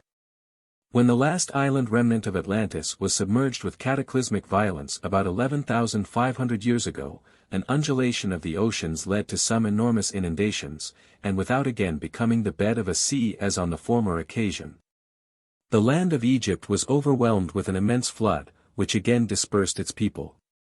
I do not understand that this was on such a scale as again to submerge the pyramids, but, at any rate, the population was drowned or driven out of the surrounding country, for a time. When, in turn, this flood passed away and population spread again over the land, there began that downward movement of spirituality and culture which, from the occultist's point of view, is the final brief period of the decadence of Egyptian civilization, though, for the modern Egyptologist, it includes the whole range of Egyptian history, behind which some inquirers begin to look out for the evidences of primitive man. Probably when the decadent period began, or was somewhat advanced, the tangible objects, whatever they were, which the Great Pyramid was designed to cover, were removed to some other country chosen as the headquarters of the world's adeptship. And though, as long as the ancient wisdom religion survived in Egypt to any considerable extent, the pyramids continued to fulfill their purpose as temples of initiation, by degrees, no doubt. The full knowledge concerning their uses in this respect faded out from among the people. On the face of things, it would only be by initiated adepts that chambers dedicated to secret ceremonies could be put to such uses, and with the fading out of the adept element in the population, due to its own moral deterioration, the old traditions would naturally be lost. This consideration will, amongst others, abundantly account for the multiplication of pyramids in comparatively recent ages, when, certainly, there was no thought on the part of the builders of using them in connection with the introduction of neophytes to the mysteries of occult science. As late as within the last few thousand years some of the pyramids along the Nile Valley have been erected. While, therefore, occult teaching entirely discountenances the conventional theory that the pyramids in all cases were put up to serve as the tombs of monarchs, it opens the door to conjectures along that road as regards